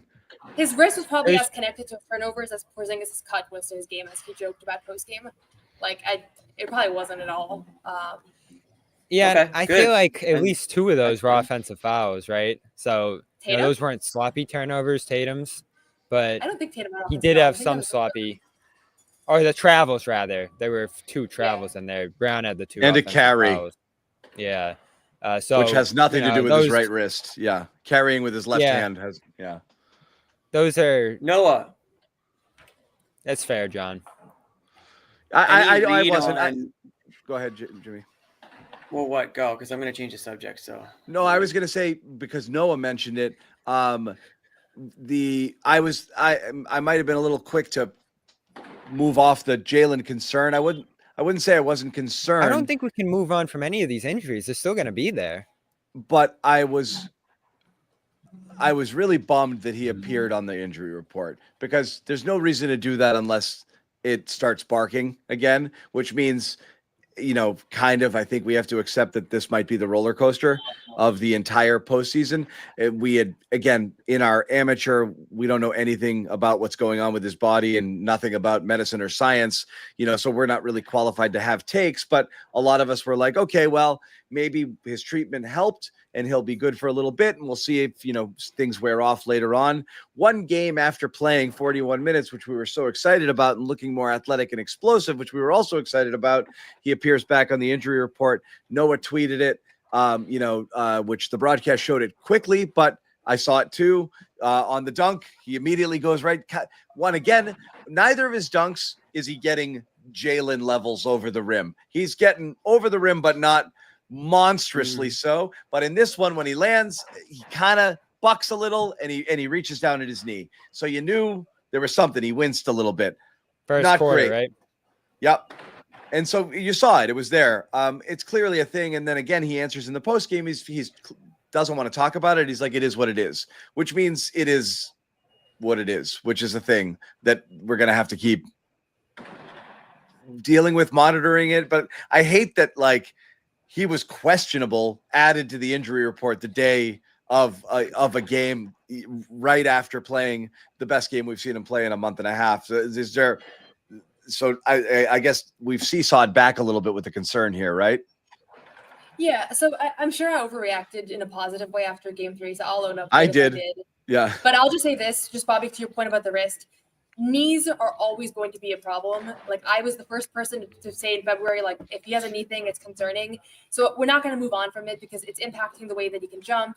Even in game 3, I don't think honestly, I thought he did. And then when I rewatched it, I felt like he did not look completely, game 2, he did not look completely himself athletically.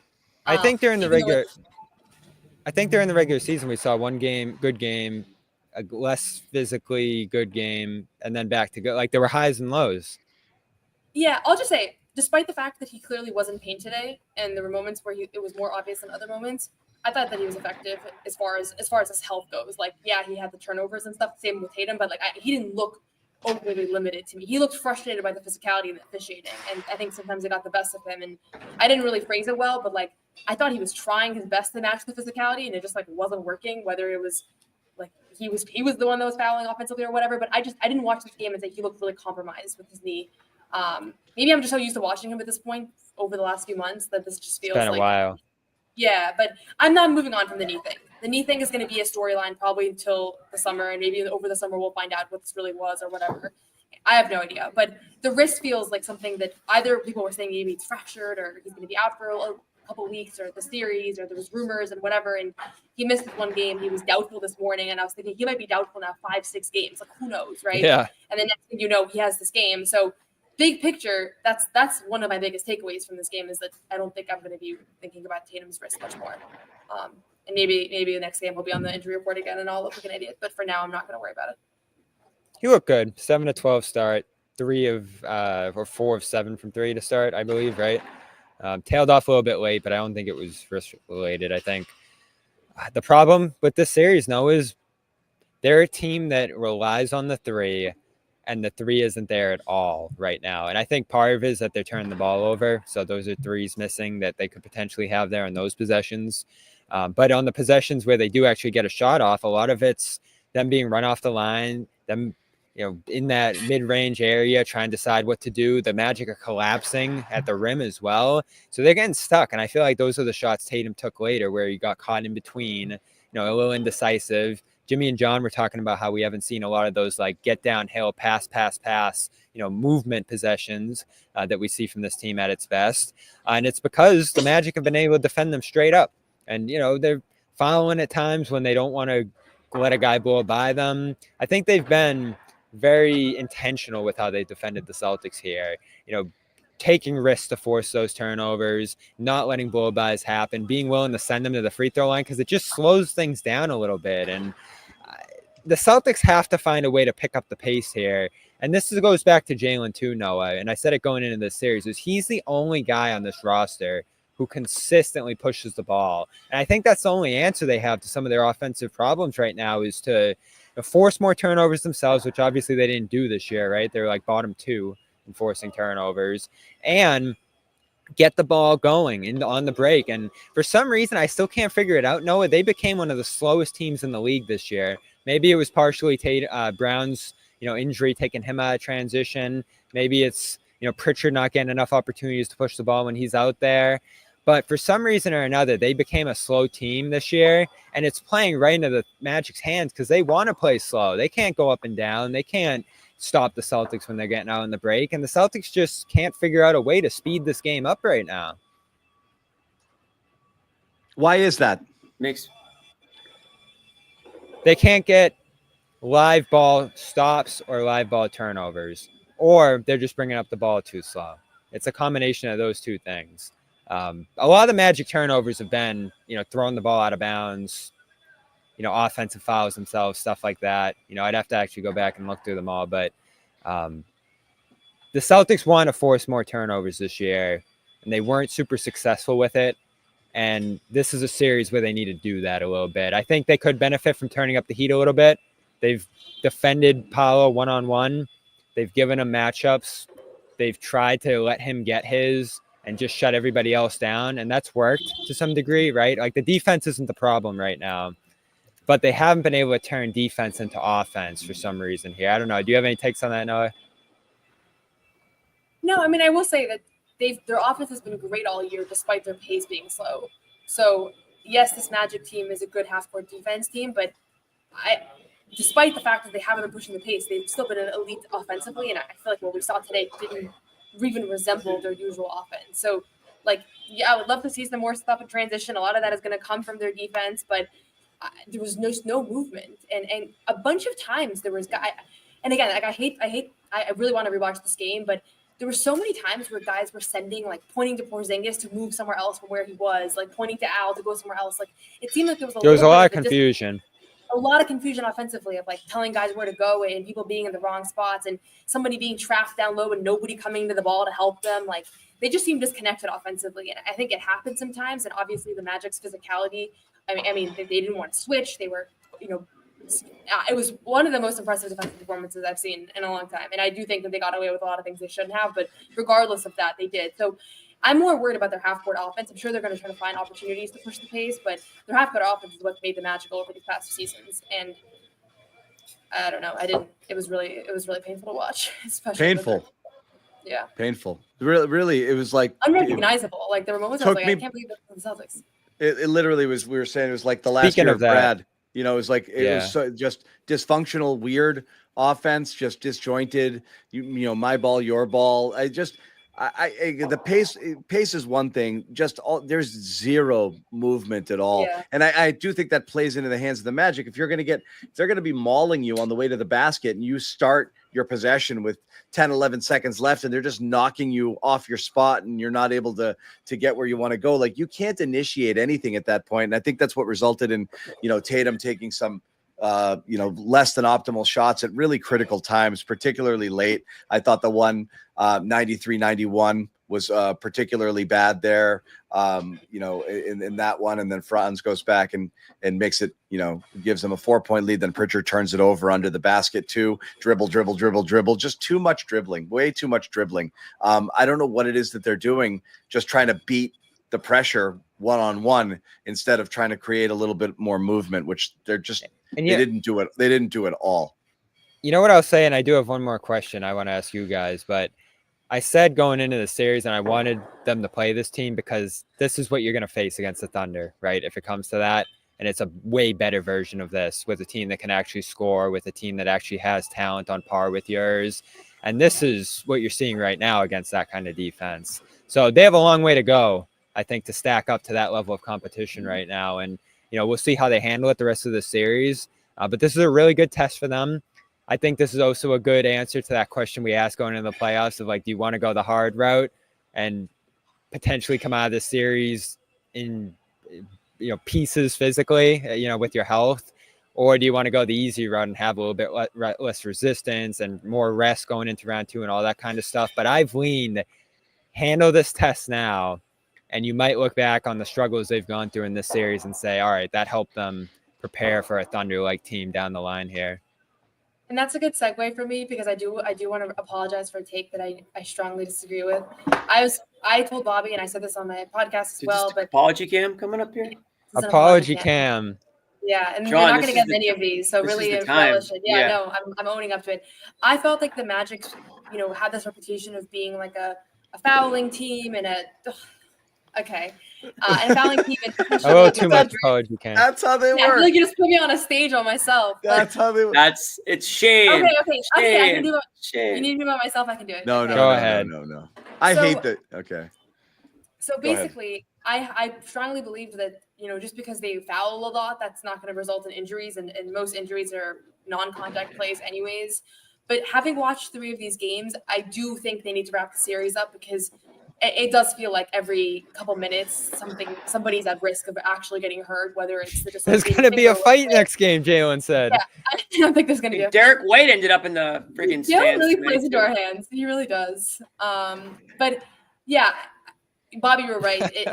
I actually think it would have been better to avoid this team because they're going to hobble into the next round. I keep thinking back to that Cleveland team last year, and they just were so beat up facing Boston. And where did they come from? A 7-game series against the Magic. So I'm not With even saying broken they're a great ribs. team, but their play style results in more injuries than playing the Hawks would have. So they might be a little If we're in nervy, Atlanta but right now, the show would be over. It'd be 3-0. We wouldn't even have anything to talk about. So I'm glad we have stuff to talk about. I'm gonna be in the I club don't with think guys can get bottles hurt, right though. now. Like it's 3 games in a row that a flagrant foul has resulted in an injury. So it's like Unbelievable. I don't want there to be 6 of those, and then you have there was like it just feels like that needs to be mitigated a little. So that's I So wish let for me them ask that you guys. Let me ask you guys one more thing here because I am that's curious. the end of my apology. Very big of you. Well, you Noah. might- Congratulations. This is a big show for you. I got to get it I out of should there. get Criticized Joe. She I know criticized the this is a coach. good show for me. She did I an didn't like apology criticizing cam. Joe. I was like, he knows more than me. But This is What- like, oh, I got hi, one more John. question for you guys because I don't know. I don't have an answer to this one, but it was a big deal tonight. What happened to Pritchard?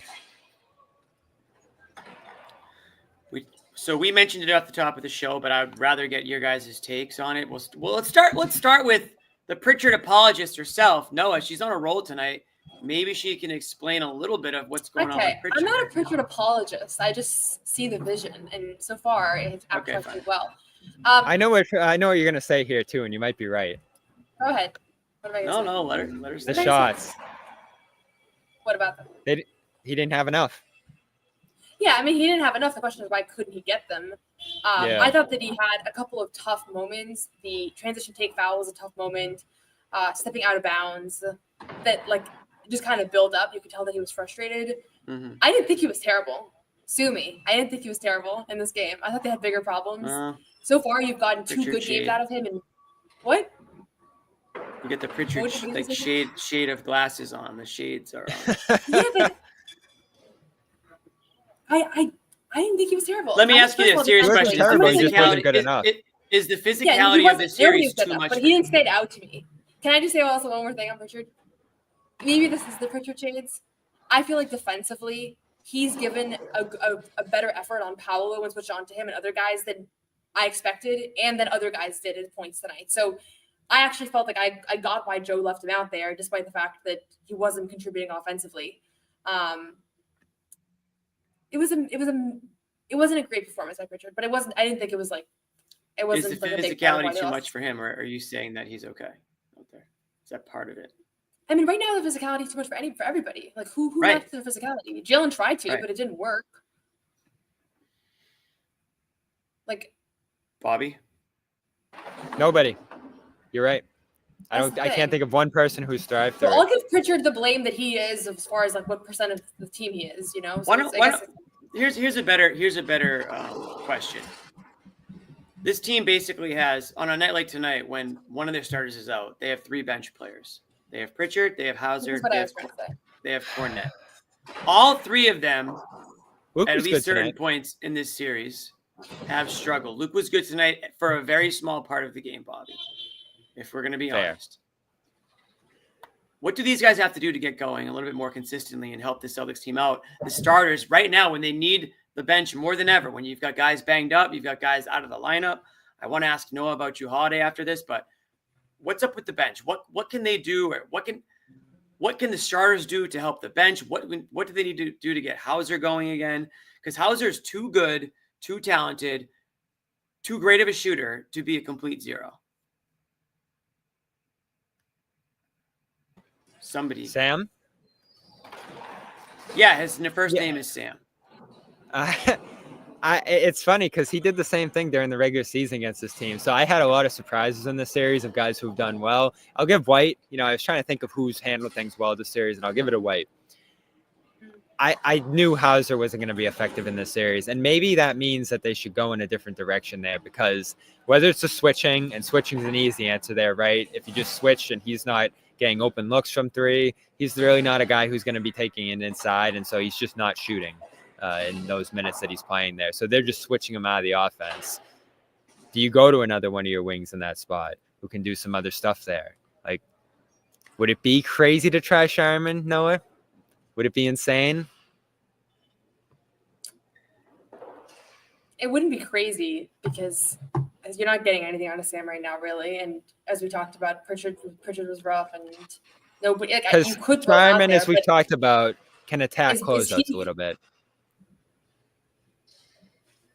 You can't tell me. You cannot. I can't- You guys can both not tell me that the Celtics can't do anything to get Hauser involved. In Well, that's this. to answer your question, Jimmy. I think Some step we've said plays. this all year, but I think that Hauser getting going has been like a critical part of the Celtics offense. And I've asked him this, like he hasn't really embraced it, but I think when nights where he has one or two shots is like a perfect indicator of how is the ball movement, how is the ball cutting, like all that stuff. Yeah, I say that all the time. And if you can go through the games where he took 2 or 3 shots, like it was indicative of like the offense sucked. And he's one of those guys that's just a recipient of good ball movement. But I was watching today and it's like he couldn't get anything. And then he gets like 1 3. It's like he's not gonna make it, when you have has he made 1 3 all series? Like He has 0 points the whole series.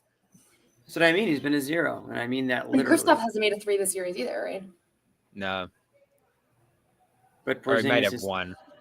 Porzingis tonight aside has had a much more effective series. Sam Hauser has been literally nothing. It's crazy. I mean, I guess Baylor ineffective could have been, he's but Baylor could be good because you're not getting anything out of Sam. But I'm not going to sit here and say that like I think Baylor could have.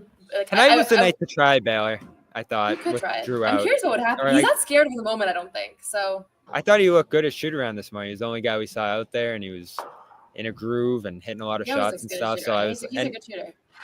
and Al gave a little shout out in his answer this morning. Like, guys who need to step up. Sam, Derek, Baylor got thrown into that sentence, as you mentioned. I was like there, Noah. Baylor. So, Yeah. maybe if Jaylen or Jayson sat, we see him tonight, and this is the playoffs, right? We're not expecting Baylor's going to come out there and be a hero. But as he was going on that tear late in the year, Jimmy, we at least considered, all right, could you see a little bit of him in the playoffs?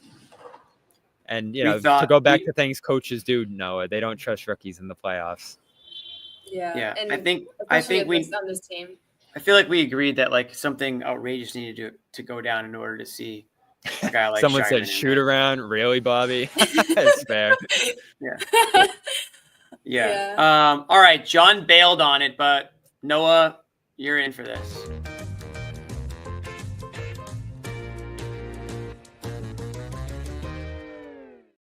Is blame pie time, and there is not a more suitable, perfect game to play the blame pie. I don't even know how you guys want to slice this one up. We already know one of Noah's slices where it's going. So why don't we start? No, are you ready for this, or do you need another minute? Can I do my math? Yeah. Let me go first because my computer's dying. All right, Bobby, yeah, you go so first.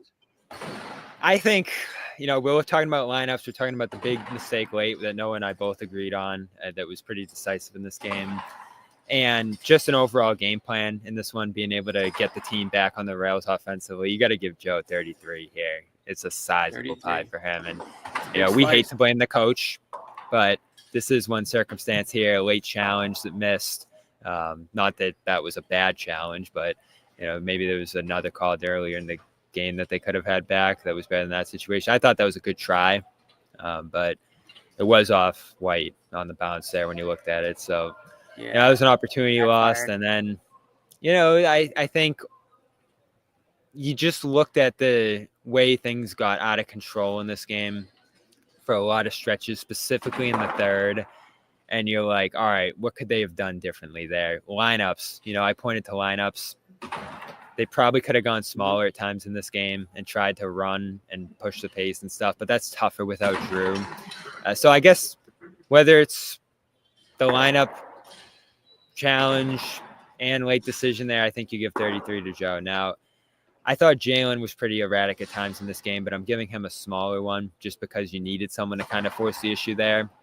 And like with game 2, you'll live with some of the higher turnover games if he can push through there. But I'm going to give him, just to get back to an even number here. Yeah, because my 17. brain is not going to be able to. Okay, 17. So we're that at gets us to 50. 33 plus 17. We're at 50. Okay. So I will go 20 Hauser. Okay. We're at 70. And 30 Porzingis. Okay. I think you cut that up pretty nicely. Actually, I'll split the 20 Pritchard Hauser. Okay. 15 Hauser, 5 Pritchard. Okay. 15 I think Hauser, Pritchard's got to be in there. 5 Pritchard. Okay, you gave Pritchard a bite. That's fine. Yeah. No, do you want to go or do you want me to go? I'm ready. I have my Okay, numbers. she's ready. Here we go. Okay, 30 Porzingis. Bad Okay. on both ends today. And then he brought it in a post game, but he even missed bunnies. Like that was the problem. It wasn't just the things the Magic did. He just couldn't do anything. I feel like he's hurting them more than anyone else right now on the floor. Yep. Mm-hmm. Yeah, he's hurting them the most. That's why they didn't want him out there. 30 Joe, for the reason I mentioned, the late game substitution primarily. Yeah, I really didn't like that. 30 Joe. 15 Tatum. Obviously. Tatum. He was great. I thought his turnovers were really costly. 7 And again, turnovers. everybody's Fair. held up to their standards. So Yep, Tatum is gonna. I'm not holding Tatum up to the standard of Pritchard. Like just to be clear. Every time someone gets banned in the comments, I'm like, what did I miss? 15 Don't worry Tatum. about it. 15 Tatum. 15 Jaylen. I think Tatum had a better You don't game than wanna Jaylen. know. What'd you say? Nothing. I don't even know what it was either. 5 Sam, 5 Peyton. All right, can we just start from the top? I have it 30. on here. Okay. Read it. Read Do it. the Jimmy. Show it on your phone. Yeah, right. No. Hold on, read there was it. like other stuff on there too. Can you guys see You it? don't. We can. All right. 30 KP, 30 Joe. That's 60. 15 JT. That's 85. Wait. No. Sorry. Hold on. That's 75. 75. JB, we're at 90. And then Hauser, 5. Pritchard, 5. Okay. That's solid. And again, Hauser gave them nothing, but it's just Hauser, so it's like I'm not gonna give him that much. He's not. They need all Hauser. relative. You said it. It's all Noah. relative. And that's why I'm giving him 5%. But like the only people that didn't get any blame is Derek because I feel like he hit expectations. Or I feel bad giving Tatum 15 because he was such a big part of their offense, but They probably needed more Derek tonight. he gets Just a held with steady Tatum. hand. That's the fourth best player in the NBA. I'm going to slice up my pie right now. And there's one slice that I don't always give out, but I am going to make an exception tonight because even some of the players dished out a slice of this. So I'm going to give 30% to Joe. I think we're all in agreement that that's a fair number, give or take a few percent. So he gets 30. In the playoffs, coaching becomes a little bit more under the magnifying glass because it's more like a chess match. How are you going to adjust from game 1 to game 2 and so on and so forth? Each coach seeing the same film, they're making the adjustment, going back out there. I'm going to be very interested to see how the Celtics team answers some of the challenges that Orlando's presented to them physically and just matchup wise. Looks like Porzingis is getting blown by right now. So I got my eyes on Joe. So he gets 30%. You guys didn't give any percentages to this, but I'm going to give 10% tonight to the officials. I don't know if you're covering your mic, but we're losing your audio a little. Really? You using my audio? Okay. It's like Then we'll in and wrap out. it up quick. I'm giving 20% to the officials tonight. Not just because they missed a call here or they missed a call there, but I think the game is getting a little bit out of hand. I think it is their duty to protect the stars in this league. And if guys are getting hacked, or they're getting tackled, they're getting pushed around, they're dislocating fingers, they're bruising their knees. Like, let's reel it in a little bit here, guys. We want physicality, but we want it to also be within the lines. So, and I also think they missed some calls, Noah, tonight. I think that Jaylen Brown has some fair gripes. Now, I don't want this to affect the Celtics to the point where they're focused on the refereeing, but I think it just needs to be said. And John made a good point earlier. This was a game that Joe Mazzulla needed to get a tech for arguing missed calls or wrong calls. He needed to say something after the game tonight at the microphone, not the players. He didn't at all. He didn't. He really took the high road, in which I was a little bit surprised. So, again, that maybe I wish I could give Joe a little bit more of the pie for after the game and for in between the whistle, where he probably needed to do a little bit more as not an X's and O's coach, but as a vocal leader of the team coach in that sense, where you kind of have to stick up for your guys in that area. So I'm at 50% right now, and I haven't even given it to a player yet. I'm with you on having to sort of what's the word? It's all relative when it comes to like the bench. I'm going to just give the bench as a whole 20%. I'm going to toss Luke in there. I'm going to give Pritchard, Hauser. They can share this because the bench tonight was, in my opinion, basically non-existent. I know Luke had a stint, but this is a perfect opportunity for a bench to show their value. You've got guys in the starting lineup banged up. You've got guys missing time completely, and the bench no-show tonight. And I thought that was a big difference in this. So I'm at 70%. And then I'm going to give Porzingis 20%. And then I'm going to let Jaylen Brown and Jayson Tatum share the 10% here. And that, I know that's peanuts for those guys. They usually deserve more, but I didn't necessarily think, again, I thought they were sloppy tonight in certain points, but I thought they also had played gutsy in a way. Like both these guys are playing hurt. It's clear to me. I know that Tatum still put up 30, whatever, but a regular season game, neither of these guys are in there. I think Jaylen Brown's really playing through a lot more pain than we know. Borderline, maybe hockey tough right now. And it's going to show on some games more than others. And tonight it showed more than it did in game 2, where he really put together like a pretty heroic performance. So that's my blame pie. I think I'm at 100. Hopefully I am. And honestly, on the Jaylen piece, like I kind of wanted him to talk about it, but I didn't really know how to phrase it. But it's like he was not shying away from the physicality. Like he wasn't fading away. He wasn't avoiding the basket. He wasn't avoiding contact. It just didn't work out for him. And I don't know if he was not being smart with his angles or things. Like when I rewatch it, I'll have a better sense. But I kept thinking like he's doing the right thing. It's just not having the right result. And so still gets some of the blame, but I felt like his process was accurate. This has been a very, I'm sorry. Are you distracted? No, Bobby walked into this room. Bobby, where did Bobby go? Yeah, Bobby's just John Bales. Bobby Bales. It's just us two. So we'll wrap it up here. But before we go, one more thing that we have to play that I wanted to do last game in regards to Tatum. Probably didn't need to, but and if Bobby was on here and if you get his attention, I'd like his opinion on.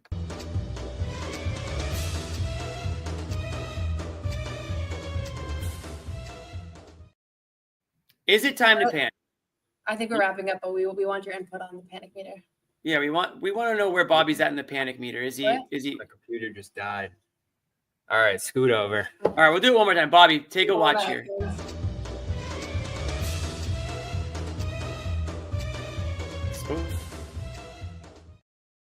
Yep. Okay, quick panic meter. Bobby seemed very nervous about this going into the show. I have a feeling he's a little bit higher up than everybody else. Let's start with Bobby. Where are you on this panic meter? I've tried to stay even keeled through this series. No, you haven't. When have I panicked? You've not all the time, man. I've been fair. Okay. I've been completely down the middle, and so I'm going to stay 5. Why 5? They're not going to lose this.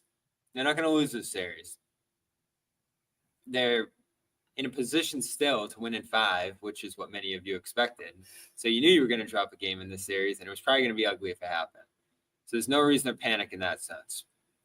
As Noah mentioned earlier, you're getting beat up, and every game you seem to be getting more and more injured and physically beaten down, which is where the panic sets in there, that by the end of the series, even if you win, you might be in a worse position to win the championship out of the series. So I think that's where you start to panic more than anything out of this one. Mm-hmm. And like I said earlier, I do think there's a real chance that this series could go a little longer than many expect here. And I'm just going to stick with that because I think the Magic have been close enough in 2 games to win those games.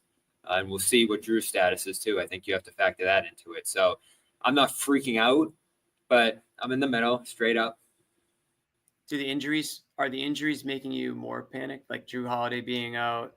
How could they not? Right. How could they not? Do we know anything about Holiday? Does either of you have heard any idea? Okay. Again, I watched the whole game back and I didn't see him get hurt. Okay. Yeah, I don't know what it is. I'm going to be 5 too, but just because of the injuries, honestly, I expected them to lose game 2 or 3. They lost game 3. I think this Magic team is super competitive. We knew that. I haven't changed my view on them really. I guess I did change my view on the physicality piece being potentially detrimental to them long term, but the fact that you had 3 of your 5 players potentially not able to play tonight, I not just thinking like, is it the Celtics year? you have to have health on your side to win a championship. You know, the teams that are hobbling to the finish line are not the ones that hoist the trophy. And so that's my concern, is just between Jaylen's knee and Drew's hamstring is actually a little bit worrying to me, because that's the kind of thing that you would think it's not going to go away in 2 days. So, you know, it just feels like they're kind of dropping like flies a little bit. And even just watching the series, I feel like every couple minutes somebody was at risk of something else. So I'm a little bit worried long-term just about their health and about maybe like. What's your number? 5. Whoa. Yeah. Okay. So is Noah panicking too? You said I was panicking.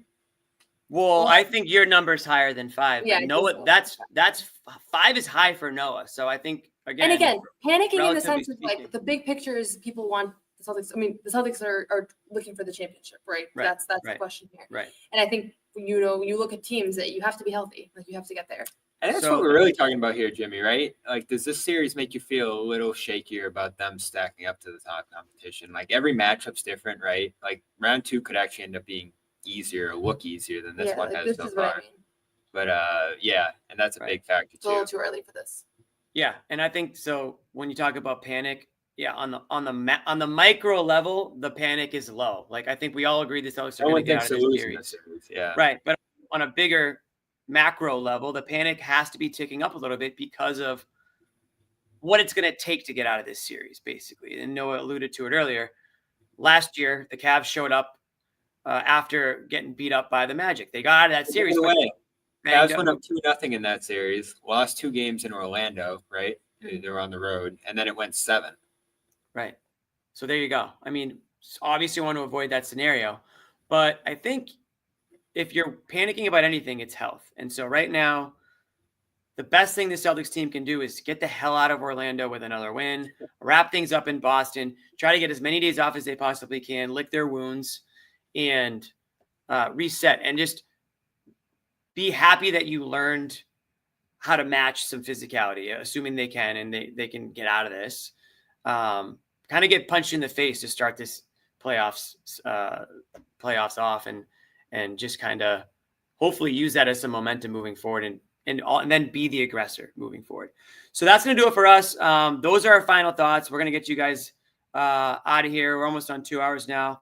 I want to say thanks to Bobby and Noah for jumping on from Orlando. Game 4, is it Sunday? Sunday at 7. Sunday at 7. We got a Sunday night game here.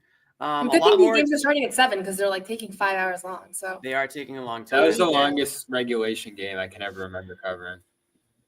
Not that I cared. I loved it. It was great to watch. It dragged out like crazy those last few minutes with the officiating and going to the replay and the fouling and all that stuff. So that's the NBA for you. We're going to get out of here. We want to thank everybody for watching at home, for watching back on Saturday. Hopefully this has been some form of therapy for you guys. Certainly it is for us after a tough one. Celtics drop Game 3 to the Magic in Orlando, 95-93.